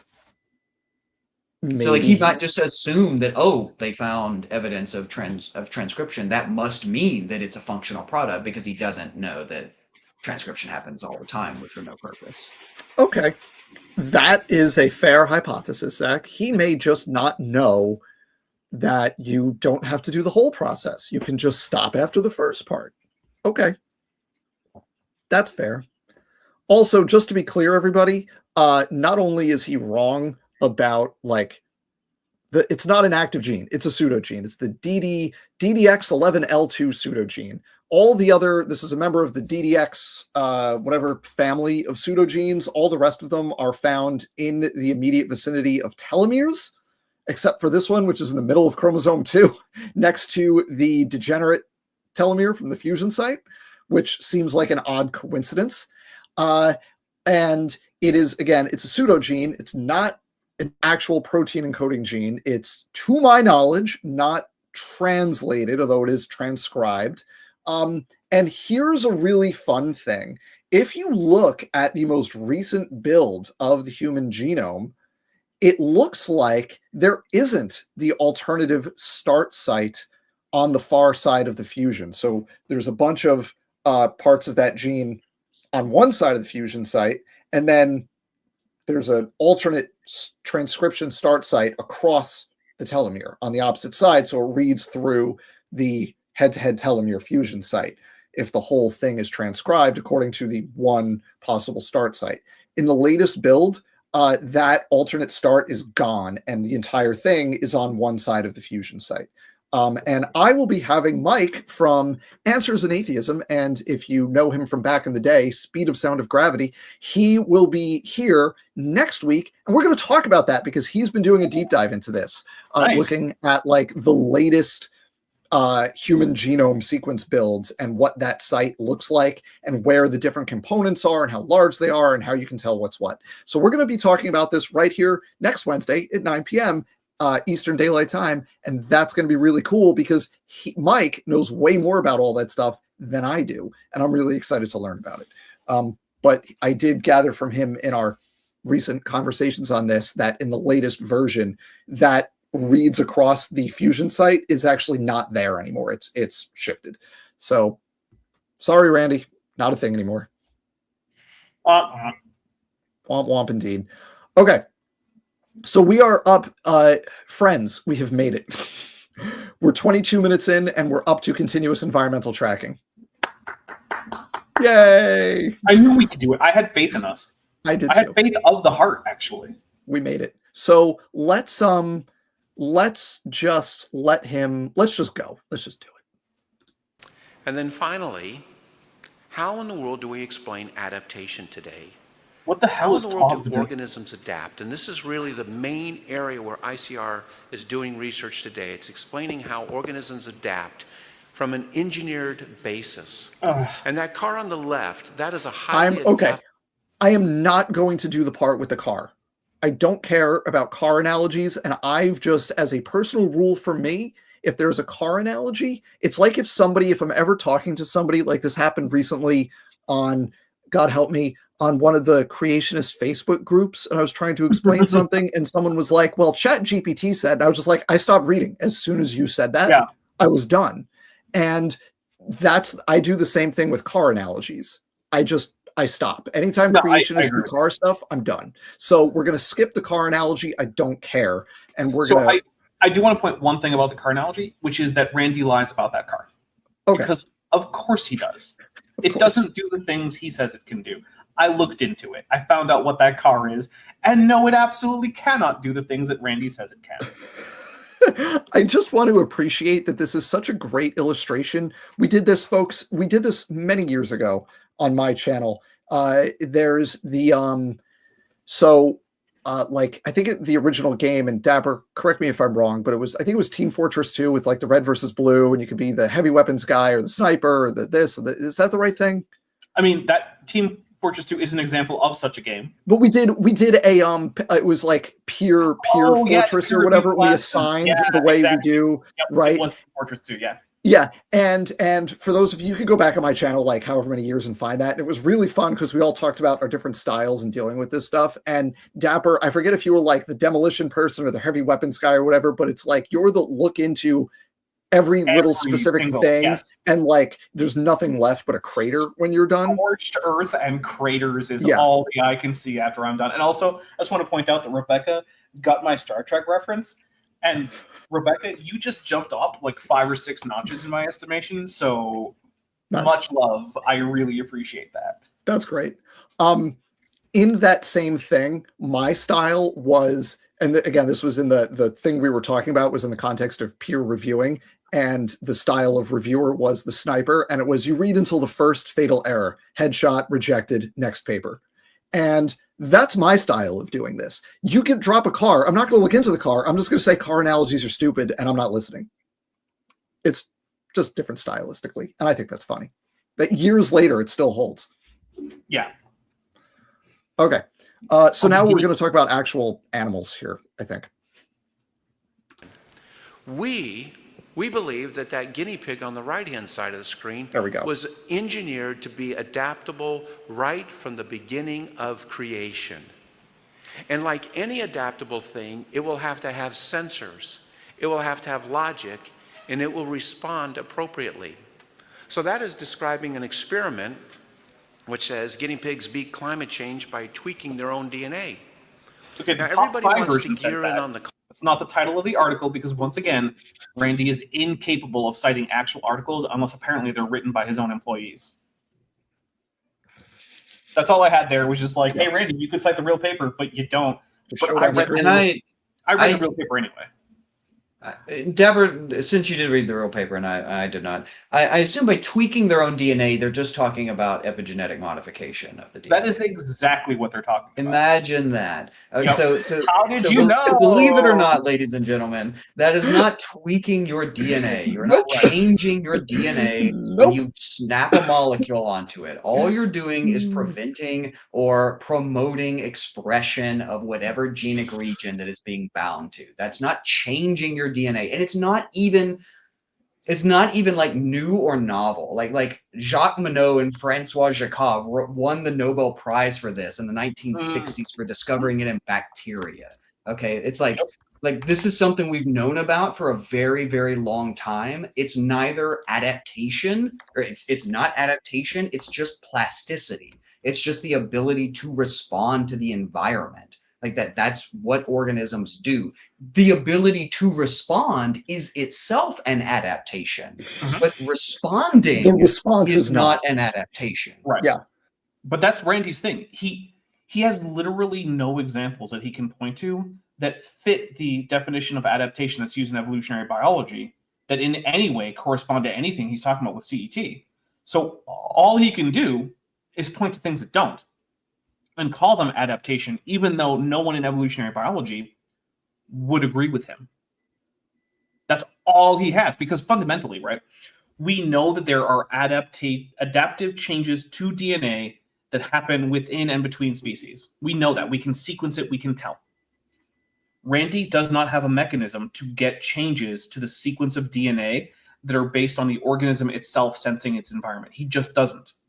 So instead, all he relies on is a combination of 1, epigenetics, and 2, 1, epigenetics, 2, phenotypic plasticity, 3, just sometimes just straight up behavior. Like he'll talk about like insect hawking among dragonflies as if that's some kind of continuous environmental tracking thing that's causing adaptation. Like the ability to predict where a fly is going to be so that a dragonfly can catch it is adaptation, which no, that the fly does that is itself not adaptation. That it's able to is a result of adaptation. And then the last thing to do is, and then I've lost my train of thought. I blame the gin. But so I'll just say that like the level of like what would have to happen for this kind of thing to be true, for CET to work, would mean that you have an unconscious system. You have a series of molecules, a series of organ systems, a series of tissue systems that somehow know how to take DNA, change it, and then predict what's going to happen from that purposeful change. And then not only that, that purposeful change then somehow finds its way from the tissue that it was responding to into your germline to then get passed on.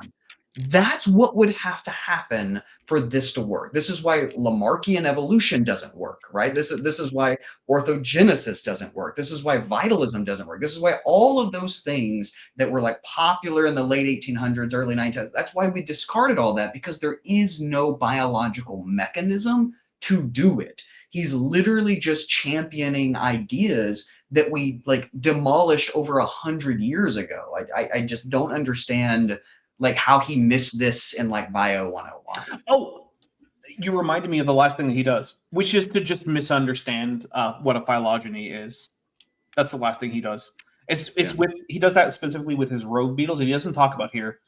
And I'm not going to talk about it much, but I just want to say he takes a paper about rove beetles, which is a family of beetles, and then he pretends that the paper that says that mimicry, which is copying what ants look and smell like, that paper says that it has occurred multiple times in different lineages of rove beetles. And he interprets that as you just take a generic rove beetle and place it among ants, and that adult rove beetle will then change to look like and smell like that particular ant. But if you know anything about the ontogenetics of insects, you will know that once you are an adult insect, you cannot then change your morphology because you have molted for the last time, and arthropods can only change their morphology between molts. So it's physically impossible for the thing he thinks that paper to say to be true. Like, it's literally impossible for arthropods to do this thing that he thinks they do, but he just says it anyway. And the paper says nothing of the kind. And honestly, I said this to Dan earlier in our chat. I was like, I'm disappointed he didn't talk about the rove beetles, because I love the degree to which he cannot understand that paper. It is amazing the degree to which he just looks at that paper and just makes up nonsense about it based on, I don't even know. So we're going to jump a little bit ahead here because I want to get to the cavefish part, because we all love the cavefish example here. I do love the cavefish. So let's find, that is up to, let's see, I'm just waiting for it to see it. There it is. Now we're up to cavefish. Here we go, folks. The Mexican cavefish. Here we go. Let's do the cavefish. Tetras, I believe. Then respond very purposefully and in a very targeted way. And that is how adaptation happens. Here's another major research project that we're doing at ICR. It's on these cavefish. And those two fish that you see there on the screen, they can mate with each other. They're the same species. There are three One fish has on the eyes screen. and pigmentation. Those lives are in a three. stream. The other has no eyes and no pigmentation, and it lives in caves. How in the world does that happen? How do you go from sided and pigmented with other things to an unsided, hypopigmented in the cave? This is really cool. Okay, so real quick, I want to say that you've asked two separate questions and conflated them into one, right? Because you've asked about hypopigmentation and eye loss. And those do not necessarily have to have the same cause, right? Different effects can have Two different things. Right. So what he's going to do is he's going to pretend that they have to have the same cause. Because one thing I want to point out is that in all of his experiments with these cavefish, you know what he's never gotten the cavefish to do? Is regrow their eyes. He alludes to that right at the end. He alludes to it, and it's very disappointing. It's because we actually have like a fairly decent idea about what has caused eye loss in these fish, right? Right. And we know like the genetic and developmental pathways that have caused eye loss. It's actually a mix of both an epigenetic marker as well as like genetic mutations. We have, I think it's over 200 QTLs at this point. That's quantitative trait loci that are correlated with eye loss. So we have it narrowed down pretty tight. In his longer talk about this, he actually misrepresents yet another paper about genetics and eye loss in these specific Mexican cave tetras. And he pretends that what happens is if you just raise these tetras in light, they regrow their eyes. But what the paper actually said was that if you made eyeless cave tetras from separate caves, their offspring will often have fully developed eyes because the mechanisms for eyelessness in the genetics are different between them, which means that when you combine them together, they end up with a complete set of functional genes that produce eyes. Yep. And I don't know if he's lying or if the people that work for him that tell him what these papers mean are lying. Yeah, but someone along there if you knew even like the basics of Mendelian genetics, he would know follow it one more generation, right? And then you would expect to see the eyelessness sort back out, right? You would get the 3 to 1, yeah. It's really, really basic Mendelian genetics at that point. You expect creationists to understand basic Mendelian genetics? Yes, I do actually, because I know that some I expect high schoolers to understand basic Mendelian genetics. That's not an answer to my question. Oh, the super chat. That's a good super chat. I got it. That is there. Car analogies about biology are autofallacious. That is a pun, and I appreciate it. That's Stephen G. Kleinard for $5. That's very generous and also very funny. Thank you, Steve. I love that one. That's great. All right, let's keep hearing about cavefish. Okay. Damn it, Randy. I mean, I do like cavefish. Is going to give us a chance to test two separate theories for what's happening. Because if you turn to the evolutionary literature, they will say that the ability to make pigmentation is lost due to broken genes and broken systems. They will say the ability to make eyes is due to breakage. In fact, the entire mutation selection worldview is due to this whole idea of breaking something, and hopefully it just happens to be fruitful in another environment. Okay, so they say that this is due to random. That is, so in a certain way, he's right? Because any evolutionary hang on a second. Dapper, hang on one sec. I'm going to let it go like 10 seconds, and then there's kind of a natural break point in there. So just give me. Well, this is fairly quick. I just want to say, one of the things that creationists love to do is talk about how some mutation breaks some gene, which basically all they mean is it no longer does the thing it did. You can define literally anything that evolution proposes happened as breaking something earlier. The fact that you have a jawbone is because you broke a gill arch. Sure, I guess so. Fine. Who cares? The fact that we are motile throughout our entire lives is because we broke the tunicant development pattern. Right. And we never became sessile, right? Yeah. Oh no, your ear bones are because you broke your jaw. I guess, kind of. Yeah. And that's the thing. It's like, it doesn't mean anything. It's just this weird little rhetorical device that they use that sounds like, oh, gross, evolution is all about breaking things. It doesn't mean anything. That's all I had. Mutations and due to survival of the fittest. That is their explanation. That is what you are taught. That's because it's mathematically inevitable. Explanation. Of course, we would have a completely different explanation for why that happens. I would say that the loss of that pigmentation or the change of that pigmentation is due to a modulatable system, a system that can be modulated up or down as needed. That's like just genes are modulatable systems. Has this guy never heard of enhancers? No, I don't think he has. Okay, And also, fair. one Fair of the point. things Fair that point. drives me crazy about rejecting natural selection is that natural selection is a mathematically provable inevitability if you have reproducing organisms with heritability, and different heritable characters can vary within that population, and they have effects on reproductive success of the organism that carries them. There is no way to avoid it. It Yeah, this has is to happen. this is like, and like what Dapper here is basically describing is the price theorem, right? This is a theorem in the same level as the laws of gravity, right? It's like you I would say can't it's a higher theorem than that.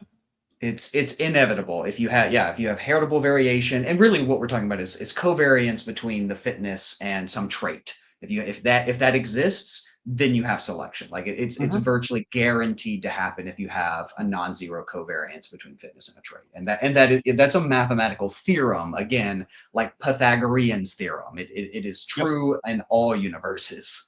That's why NASA can use it to design special antennae to cut through the interference of radiation from Jupiter for their Jupiter satellites and probes.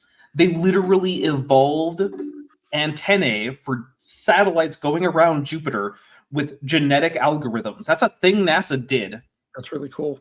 If natural selection can't work, then please explain NASA's special anti-radiation antennae. Please. Also, just to like, for people who are not familiar with Randy Guliuzza, this stuff that we're talking about how this is like necessarily true, he doesn't believe it. He rejects it completely. In the same way that like the equivalent mindset to be in would be to reject the Pythagorean theorem. Look, I'm going to say Randy Guliuzza is on the same level as Terrence Howard's 1 × 1 = 2. That's the same level of mathematical error that we're talking about here. To reject natural selection or to question natural selection at this point, it to me is no different than calling the Earth flat or rejecting basic mathematics, which is what you're doing. You're rejecting basic mathematics to reject natural selection. Well, Dapper, what's your phrase? Creationists are just flat earthers who are better at geography. Yeah, that is exactly my phrase. Of course, I would say it's due to innate control systems, which if you look for them, you're probably going to find them. I would say it's due to intrinsic sensors on these fish, and I would say it's due to internal logic. You know, this is important because the evolutionists will say creationists make no hypotheses. Creationists make no predictions. I don't say that. In general, I don't know. Like just think about the science friends. We don't say that. We actually take their predictions and show why they're nonsense all the time. It's one of those things. Like creationists do make predictions and they do make testable hypotheses. They just routinely fail. Yeah, they just fail every time. Yeah. Well, they fail every time when they're distinguishable from actual scientific predictions, from actual scientific theories and hypotheses. Because sometimes creationist predictions are right. It's just that they're the same prediction that real science made. So like, okay, cool.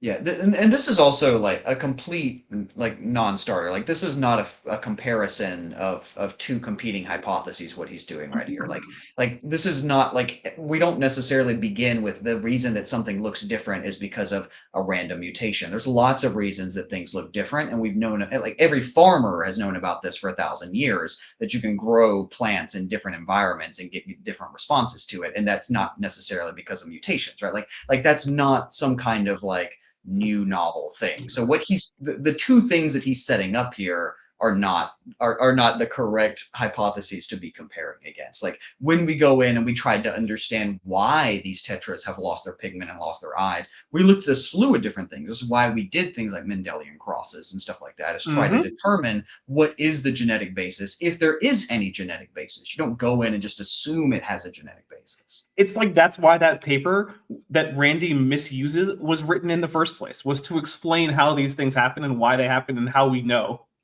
Yeah. And again, and I'll just add to this that if creationists think they have a better hypothesis for this stuff, they can get it published in real journals. They don't have to go through Answers Research Journal or whatever. They can try to get this stuff published in Genetics, because I bet the journal Genetics would be really excited if somebody had legitimate data showing an alternate mechanism to natural selection is actually responsible for all this stuff. That would Yeah, be but really then- cool and groundbreaking. The problem is that they can, in theory, get these published if they could actually provide data that supported their hypothesis. Yeah. But we both know they can't. Yeah, well, that's all they have to do if they want to be taken seriously. They have to meet the Yeah. threshold that literally every real scientist meets. Exactly. Provide data that support your hypothesis. That's all you have to do. Yep. All you have to do. Of course, unfortunately, that's impossible when you're Good luck. wrong. Well, you can clearly see that is wrong. I have a hypothesis. My hypothesis is these fish were engineered from the beginning of creation to be fruitful, multiply, and fill the earth, and that includes caves. That's not a hypothesis. Yeah, that's not a literally hypothesis. not a scientific hypothesis.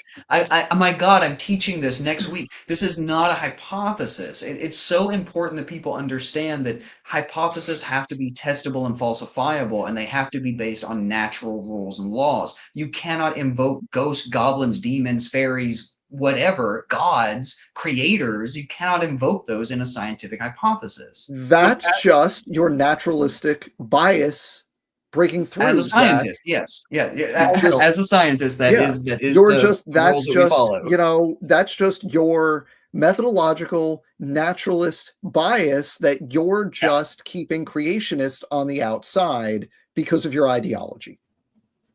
Yeah, I'm if you trying didn't have really an hard to say ideology, this with a straight face. if you didn't have an ideology, then you would let any kind of crazy, untestable nonsense in. Obviously. Yeah. To which I would say then, yeah, that is an ideology. It's called empiricism. It's technically an ideology. And if you're not doing it, then what you're not doing is science. Yeah, I mean, science follows a series of presuppositions, just like any sort of philosophical position. Like you have to start off with a series of things, and one of those things happens to be we accept whenever we're doing science that nature is the only thing we can invoke. Does that mean nature is the only thing there is? No, we don't know that. But that's the presupposition you have to make to do science. Because you to can't make measure, by hypotheses. definition, you can't measure anything else. Exactly, Right. because it's not it's part a- of the natural world. It's Yeah, how much- it's not I'll say it this way, it's not strictly a philosophical position, it's also a practical limitation Yeah, how much Of- does God weigh? figuring stuff out. Yeah. As soon as I'm open to hearing any complaints against methodological naturalism, as soon as the person making the complaint can also explain how we measure something that is supernatural. If your complaint comes with a method, then I'm open to hearing it. Have you considered objective supernatural units? I'm not going to define that, but have you considered it?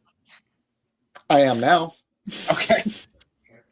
And they're objective, you say. And it's a unit. Yeah. Mm-hmm. Okay. Of supernatural. Of supernatural. And I'm assuming it's a fundamental unit. We can't reduce it to other.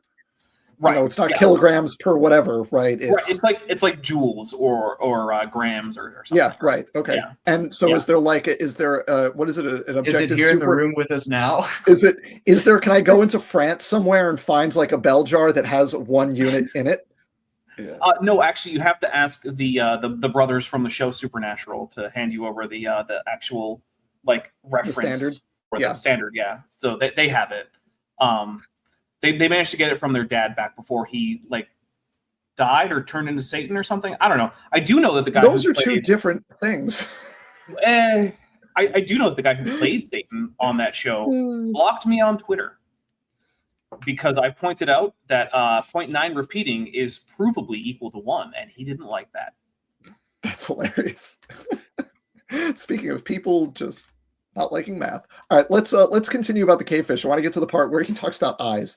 Trust me, y'all are gonna love the part where he mentions eyes. And I hypothesize that change in pigmentation is due to a modulation. It's not due to broken things. So, wow, we can now do a test. Those aren't We the can same put thing. these things to a head-to-head test. Just wait till he conflates the things here, folks. It is amazing the things he conflates in the next like minute and a half. Just watch. As we're looking at pigmentation, let's just look at it. Here's a surface fish. Got the eyes. It's pigmented. Yep. Silvery and gray and all those things. Here is a cave fish. No eyes, very little pigmentation. kind of pinkish, whitish looking Very kind of little. fish. No, not What red. if I take this fish, this is a female fish, and I expose her back to sunlight? Same wavelength, same intensities, same duration, all of these kinds of things. If her genes are broken, she will maintain that same whitish pink color. She will not regain her pigmentation. If she was designed with a modulatable system that can be turned up and down, she will regain her pigmentation. And this is what she looks like in 32 days. Cool, fish can tan. Wow, that's right. I was literally about to say the same thing. It's like, okay, It's ridiculous. if I put you out in the sun for 3 months, and then I put you in a cave for 3 months, like I've just done Guliuzza's experiment here. Yeah, it's completely uninteresting. And the thing is, like, the only way it might be interesting is to say that, well, the pigmentation genes in these fish aren't currently broken. Okay, cool. I don't know what that's supposed to tell me about continuous environmental tracking, because fundamentally, for continuous environmental tracking to actually explain adaptation, it needs to cause changes to the genetic sequence of the organism in question. Tanning doesn't do that unless you're counting skin cancer. Yeah, this is that, folks. It is hard to express how just amateur hour this is. Like, this is on the level with that Jensen thing where he's like, look, you say we can't do all this evolution after the ark, get all these cats from the cat kind ancestor, but a frog develops from a zygote in the span of just 2 years. Blah, blah, blah. And like, this is the level of we're talking about here. This is ridiculous. Literally, yeah, exposure to light leads to different outer covering like phenotypes, not even phenotypes, just like, it's like, it's not even interesting, beach? right? Like, there's a huge literature on pigmentation and many different organisms, and we've known for decades that there is a very large component of pigmentation that is environmental, right? It's in your diet, it's things that you're exposed to, like tons of things lead to differences in pigmentation on lots of different organisms that are completely unrelated to genes, other than the fact that the genes are producing the products that enable you to do it. But like, you don't have to have mutations to change your pigment. Like again, we've known this for a very, very long time. What you're actually missing is that the fact that flamingos have a beta carotene rich diet of krill actually disproves evolution. You're missing that fact. That flamingo thing, boom, evolution disproved. Get out of here. But also, I want to point out the whole time. Randy thinks that the mechanism for pigmentation is the same as the mechanism for eye color. He already indicated that, right?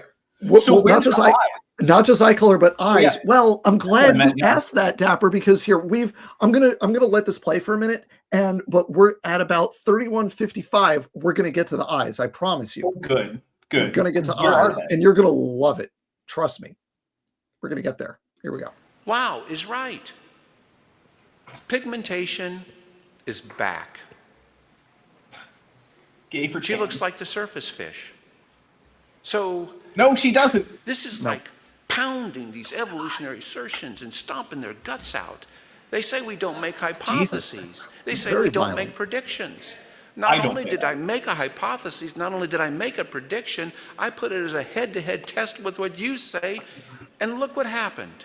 Nothing. And you know what? Nobody did this because nobody was thinking like this. By the way, here's the nobody thought I could give a fish a tan. Like, basically, yeah. Publish me in Nature. The level, it's unbelievable. It's unbelievable. This is literally no more significant than Randy spending a day at the beach and then thinking that that's worthy of a Nobel Prize because he spent a day at the beach. You've adapted to being in the sun all day long. Congratulations. Also, hey, everybody who's out there, wear sunscreen because skin cancer is real. Wear sunscreen. Male want pigmented too. Modulatable systems. Yeah, now, let's do another experiment. Let's do another experiment. This pigmentation is really modulatable, or it can be turned up and down. Let's take a surface fish and let's stick her in mimic cave water conditions. Okay, let's do it. Because we're going to make an Irish fish. What should happen to her pigmentation in this case? It should go down. There she is in 12 days. Shocking. 12 days. Randy, do you know why And not only skin pigmentation was seen as a class marker in like medieval Europe? It's not because there was a genetic difference between the upper class and the peasants. It's because the upper class could spend most of their days in their manors and castles and mansions and not exposed to UV, whereas the peasants couldn't. That's it. Had to All be you've outside. done- Yeah. all you've done is shown that just like a pale fish can become tan, a tan fish can become pale. Just like most organisms whose dermal structures are exposed to light differentially throughout their life. It is hard for me to express the degree to which this is just nothing. Yeah. This is, I think, a reasonable question to Randy, do you know? No. The answer is no.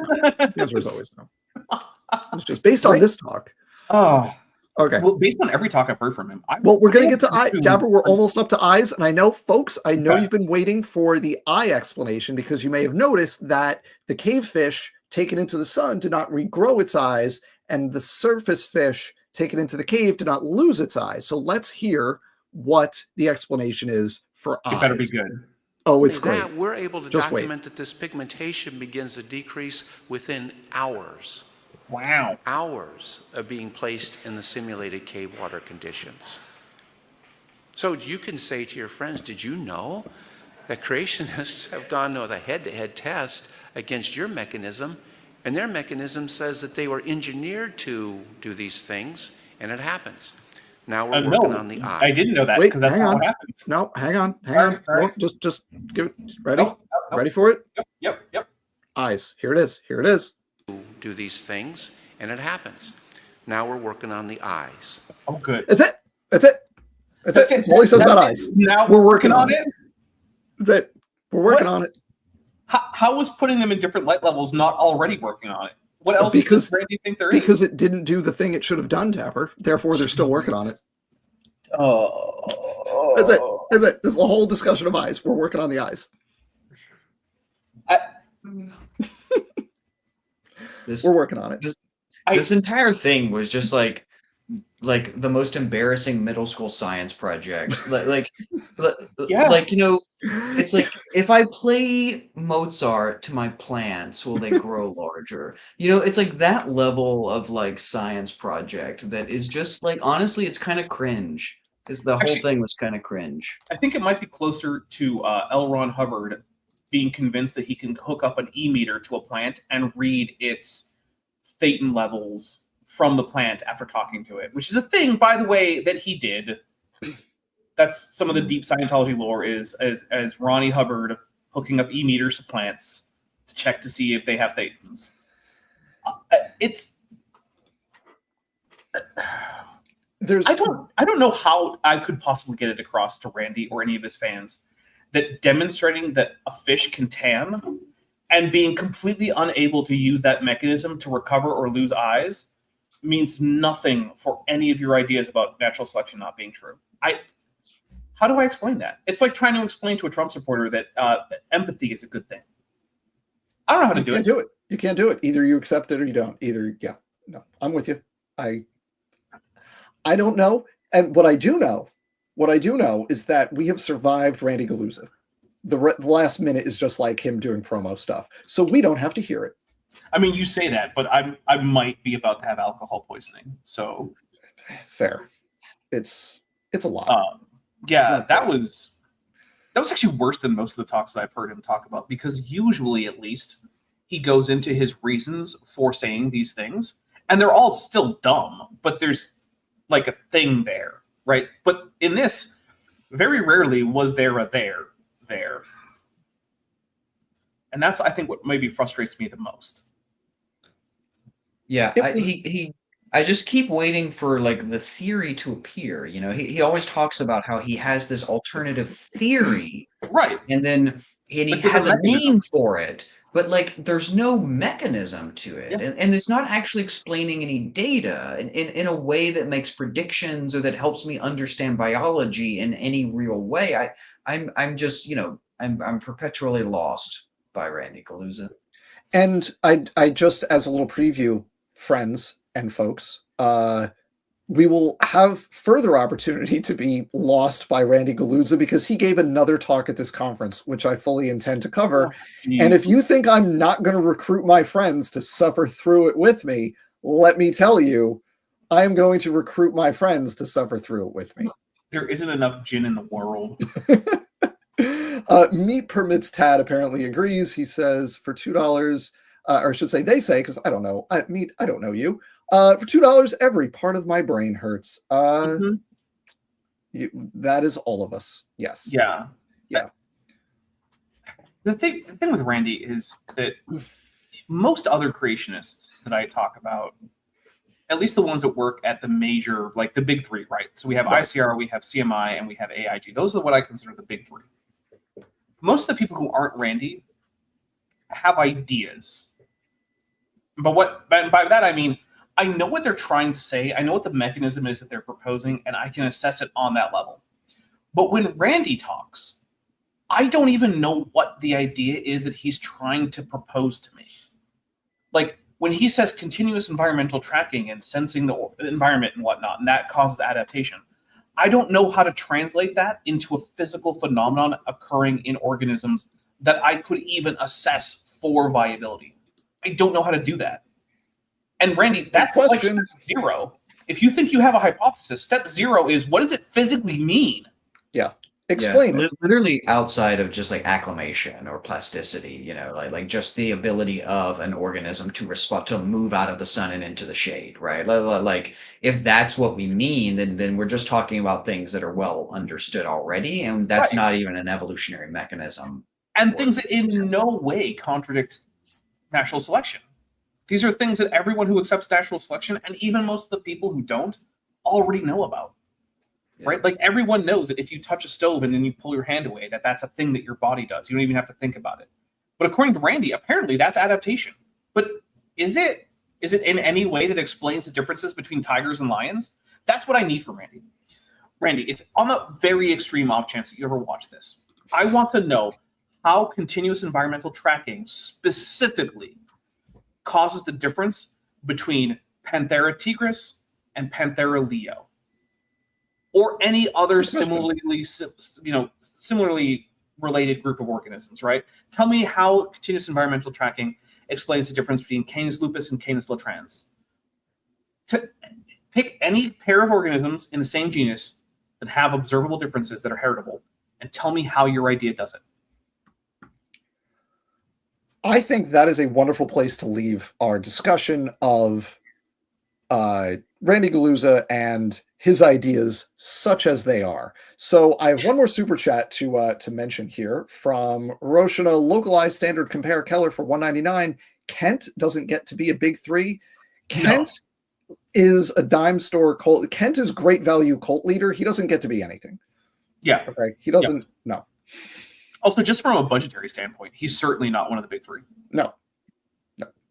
He does still sell all his talks on VHS, and apparently that is a source of revenue. So to the last I heard, he does that. That might be outdated a little bit, but you can give him a call and see 1-800 whatever it is. I mean, I have called him more than once, so you can give him a call and ask him if he still sells his videos on. I think VHS. It's still 855 Big Dino. There you go. Zach, what are you up to lately, other than the whole everything you have going on? Oh my gosh. So channel wise, I suppose is what you're asking for. So I've been working on a project for a while that I started before I even moved. And the idea is that I want to sort of put together what I call the second evolutionary synthesis. And my basic thesis is that quantitative genetics, or the idea of like animal breeding and stuff, like was once a core part of evolutionary theory, like going all the way back to Darwin, right? Like it was one of the prime evidences that Darwin used. And then those fields kind of diverged. Like you had like the modern synthesis went one way and then animal breeding went another. And then in the 1970s, they kind of re-merged. And I think a lot of people don't know about evolutionary quantitative genetics. And so what I want to do is sort of pitch it as a history lesson, but then also try to walk you through some of the math. I'm planning on taking people through Fisher's 1918 paper, as well as through some of Alan Robertson's paper, who showed first that selection is actually equal to a covariance, which is the price equation stuff I was talking about before. So it's going to be a little bit of math, a little bit of evolution education, and a little bit of history. But it's kind of big. It's going to be one of my longer, more dense ones. So it's taken me a while to really get it together. But yeah, I'm pretty excited about it, and that'll probably be the next big thing that I put out. That's going to be cool. I'm excited for that. You put all those words together like that, and I'm like, I am so in. Yeah, I'm looking so in. And I know a bunch of people watching are also really in, because if you just sat through this, then you're the kind of nerd that's going to appreciate that. So make sure you keep an eye on Zach's channel, which is linked below, and you will find that and other fun things. Before Dapper, before I go to you, we got a super chat from Samuel for $2. Happy to be on the side of reality. Thank you, and it's lovely to have you here on the side of reality. We welcome everybody onto the side of reality. Thank you. Dapper, what do you have coming up? Well, let's see. It's always a long list because you're on top of things. Yeah, so tomorrow is Thursday, right? Yes. Okay, so tomorrow I am premiering at noon Pacific, 3 p.m. Eastern. Don't Believe This Lie, the movie, where I am taking a look at a compilation of my previous, it's a compilation of 3 of my previous videos. It totals almost 3 hours in length. So, if you're going to show up for that, bring some popcorn or something. But basically, AIG's resident paleo artist is going to tell us why he thinks that birds aren't dinosaurs. And I'm going to tell you why he's either lying or being stupid at every single point. And remember how Dan said that I go scorched earth? Yeah, we're going scorched earth on this guy. So only a crater will remain, and you will identify the arguments by their dental records. Yes. Mm-hmm. Yep. That's if you can find a collection of teeth that actually go together, which is questionable. So that is Thursday. Over on Friday, and this is something I'm actually going to be emailing Bread of Life about. Over on my second channel, Top Hats Off, which is not linked in the description, but if you just search Top Hats Off and you find the version of me without the top hat, that's me. I am going to be doing... Oh, wait, no, I'm sorry. Actually, tomorrow is my next stream on Top Hats Off. Tomorrow, we are going to be doing the court-martial of Commander Va, who is one of the characters from my Star Trek actual play, who's played by Jordan from Reason to Doubt, a friend of both my channel and Dan's channel. Yeah, so his character, Commander Va, may have turned, or is accused of turning a first contact situation into mass murder. So we're going to do that. No-no. That's going to be, yes, that's also, I believe that's going to be at 5, which is 8, at 5 my time, that's Pacific, so that's going to be 8 Eastern. Then on Friday, we're doing episode 11, I believe, of my Star Trek Let's Play show, where we do a Star Trek TTRPG. That will be same time as the other show, at 5 p.m. Pacific, 8 p.m. Eastern.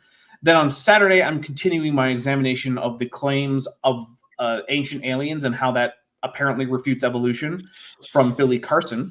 The fun thing is that Billy Carson's argument seems to be humans were genetically engineered by aliens, therefore evolution is false. And I don't know how you get from A to B, and he hasn't tried to tell us yet. Okay. So it's very strange. It's sort of like, oh, because this tomato is GMO to resist frost, therefore evolution fake. I don't think that's how it works, but hey, whatever. So that should be with Dr. Kip Davis. PhD Hebraist, focuses on the Dead Sea Scrolls, and also Vishanti, who is not a PhD, but who is a regular fixture on my channel and is also knowledgeable about Hebrew and other ancient Near East topics. Then on Tuesday, I'm going to be doing Tisdale Tuesday. We take a look at a French-Canadian creationist with my friend who is a goblin, Zach. So I object a little bit to saying that goblins don't count as scientific explanation. But my friend Chesh is going to be there.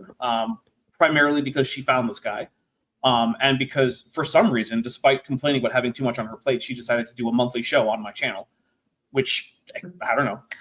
Then on the following Thursday, there's going to be another show. I don't know. I have 3 shows, and 5 or 6 shows a week. I don't know. Just and up. Dapper, I believe if we can, we're working on the scheduling, but this trio.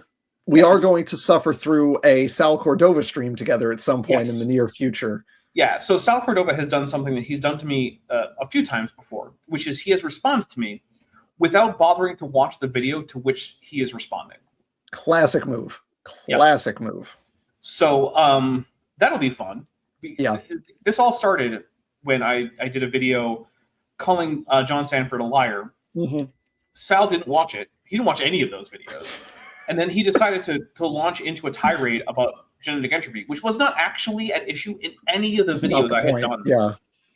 And so Zach joined me, and this time we're going to do Zach and Dan, and that should be, I believe, we're currently looking at the 21st, but I don't think it's set in stone yet. So, like, put a pin in that, check my channel. Yeah. I'll schedule it as soon as we have confirmation that that is definitely the date and time. But it should be about the same time, but a day later in the week, like 2 weeks from now is the current idea. Who knows if that actually is the exact time and day. Apparently, I got a big chunk of this video that I have not yet watched, and I'm wondering if I should watch like the whole, it's like a 40-minute Sal video, I think, and I'm wondering if I should watch the whole thing and be ready, or if I should just go in cold and just, you can all get my off-the-cuff reactions, and I haven't decided which yet. I can guarantee you that nothing in there is anything new that you're unfamiliar with from Sal. I might go in cold just to see how that goes. I watched it. It's just Sal complaining about the normal things that Sal complains about, and then like mentioning me every once in a while. It's very bizarre because it has nothing to do with the actual video that I did. Because remember, the video that he's responding to is me talking about John Sanford's appearance on Creation Today with Eric Hovind, talking about Adam and Eve. Do you think Sal actually mentions my arguments about Adam and Eve? I bet he doesn't. That would be a pretty safe bet. Because again, Sal doesn't watch the videos to which he responds, which is the reason that we kind of had a falling out. I'm perfectly happy to be on friendly terms with Sal, provided that he watched the videos that I made that he's responded to and then respond to them after having done so, which I consider to be the bare minimum. Right. That's I agree. Yeah. That sounds fair to me. Mm-hmm. That sounds fair. So yeah, that's going to be us three, and it's going to be on my channel. And I don't want to speak for Dapper, but I suspect it may involve gin. It'll certainly involve some kind of alcoholic beverage. It might not be gin. It might be whiskey. It might be beer. I don't know. It might. If we're gonna have to talk about Sal, there's gonna have to be alcohol involved. If I want to make sure I have a miserable morning, it might be wine.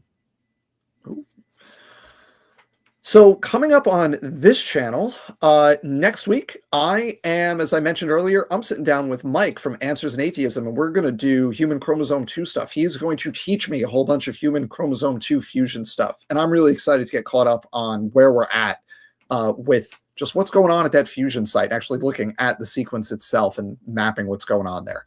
The week after that, so 2 weeks from today, I'm going to have Mark Reed on, and we're going to go over a debate he recently did with some creationist who I had never heard of. And folks, it is the epitome of a bingo card performance. This guy just hit every surface level creationist talking point imaginable in the span of like half an hour. So we're going to go over that. And I think it illustrates some really interesting things about what creationists think a good argument looks like.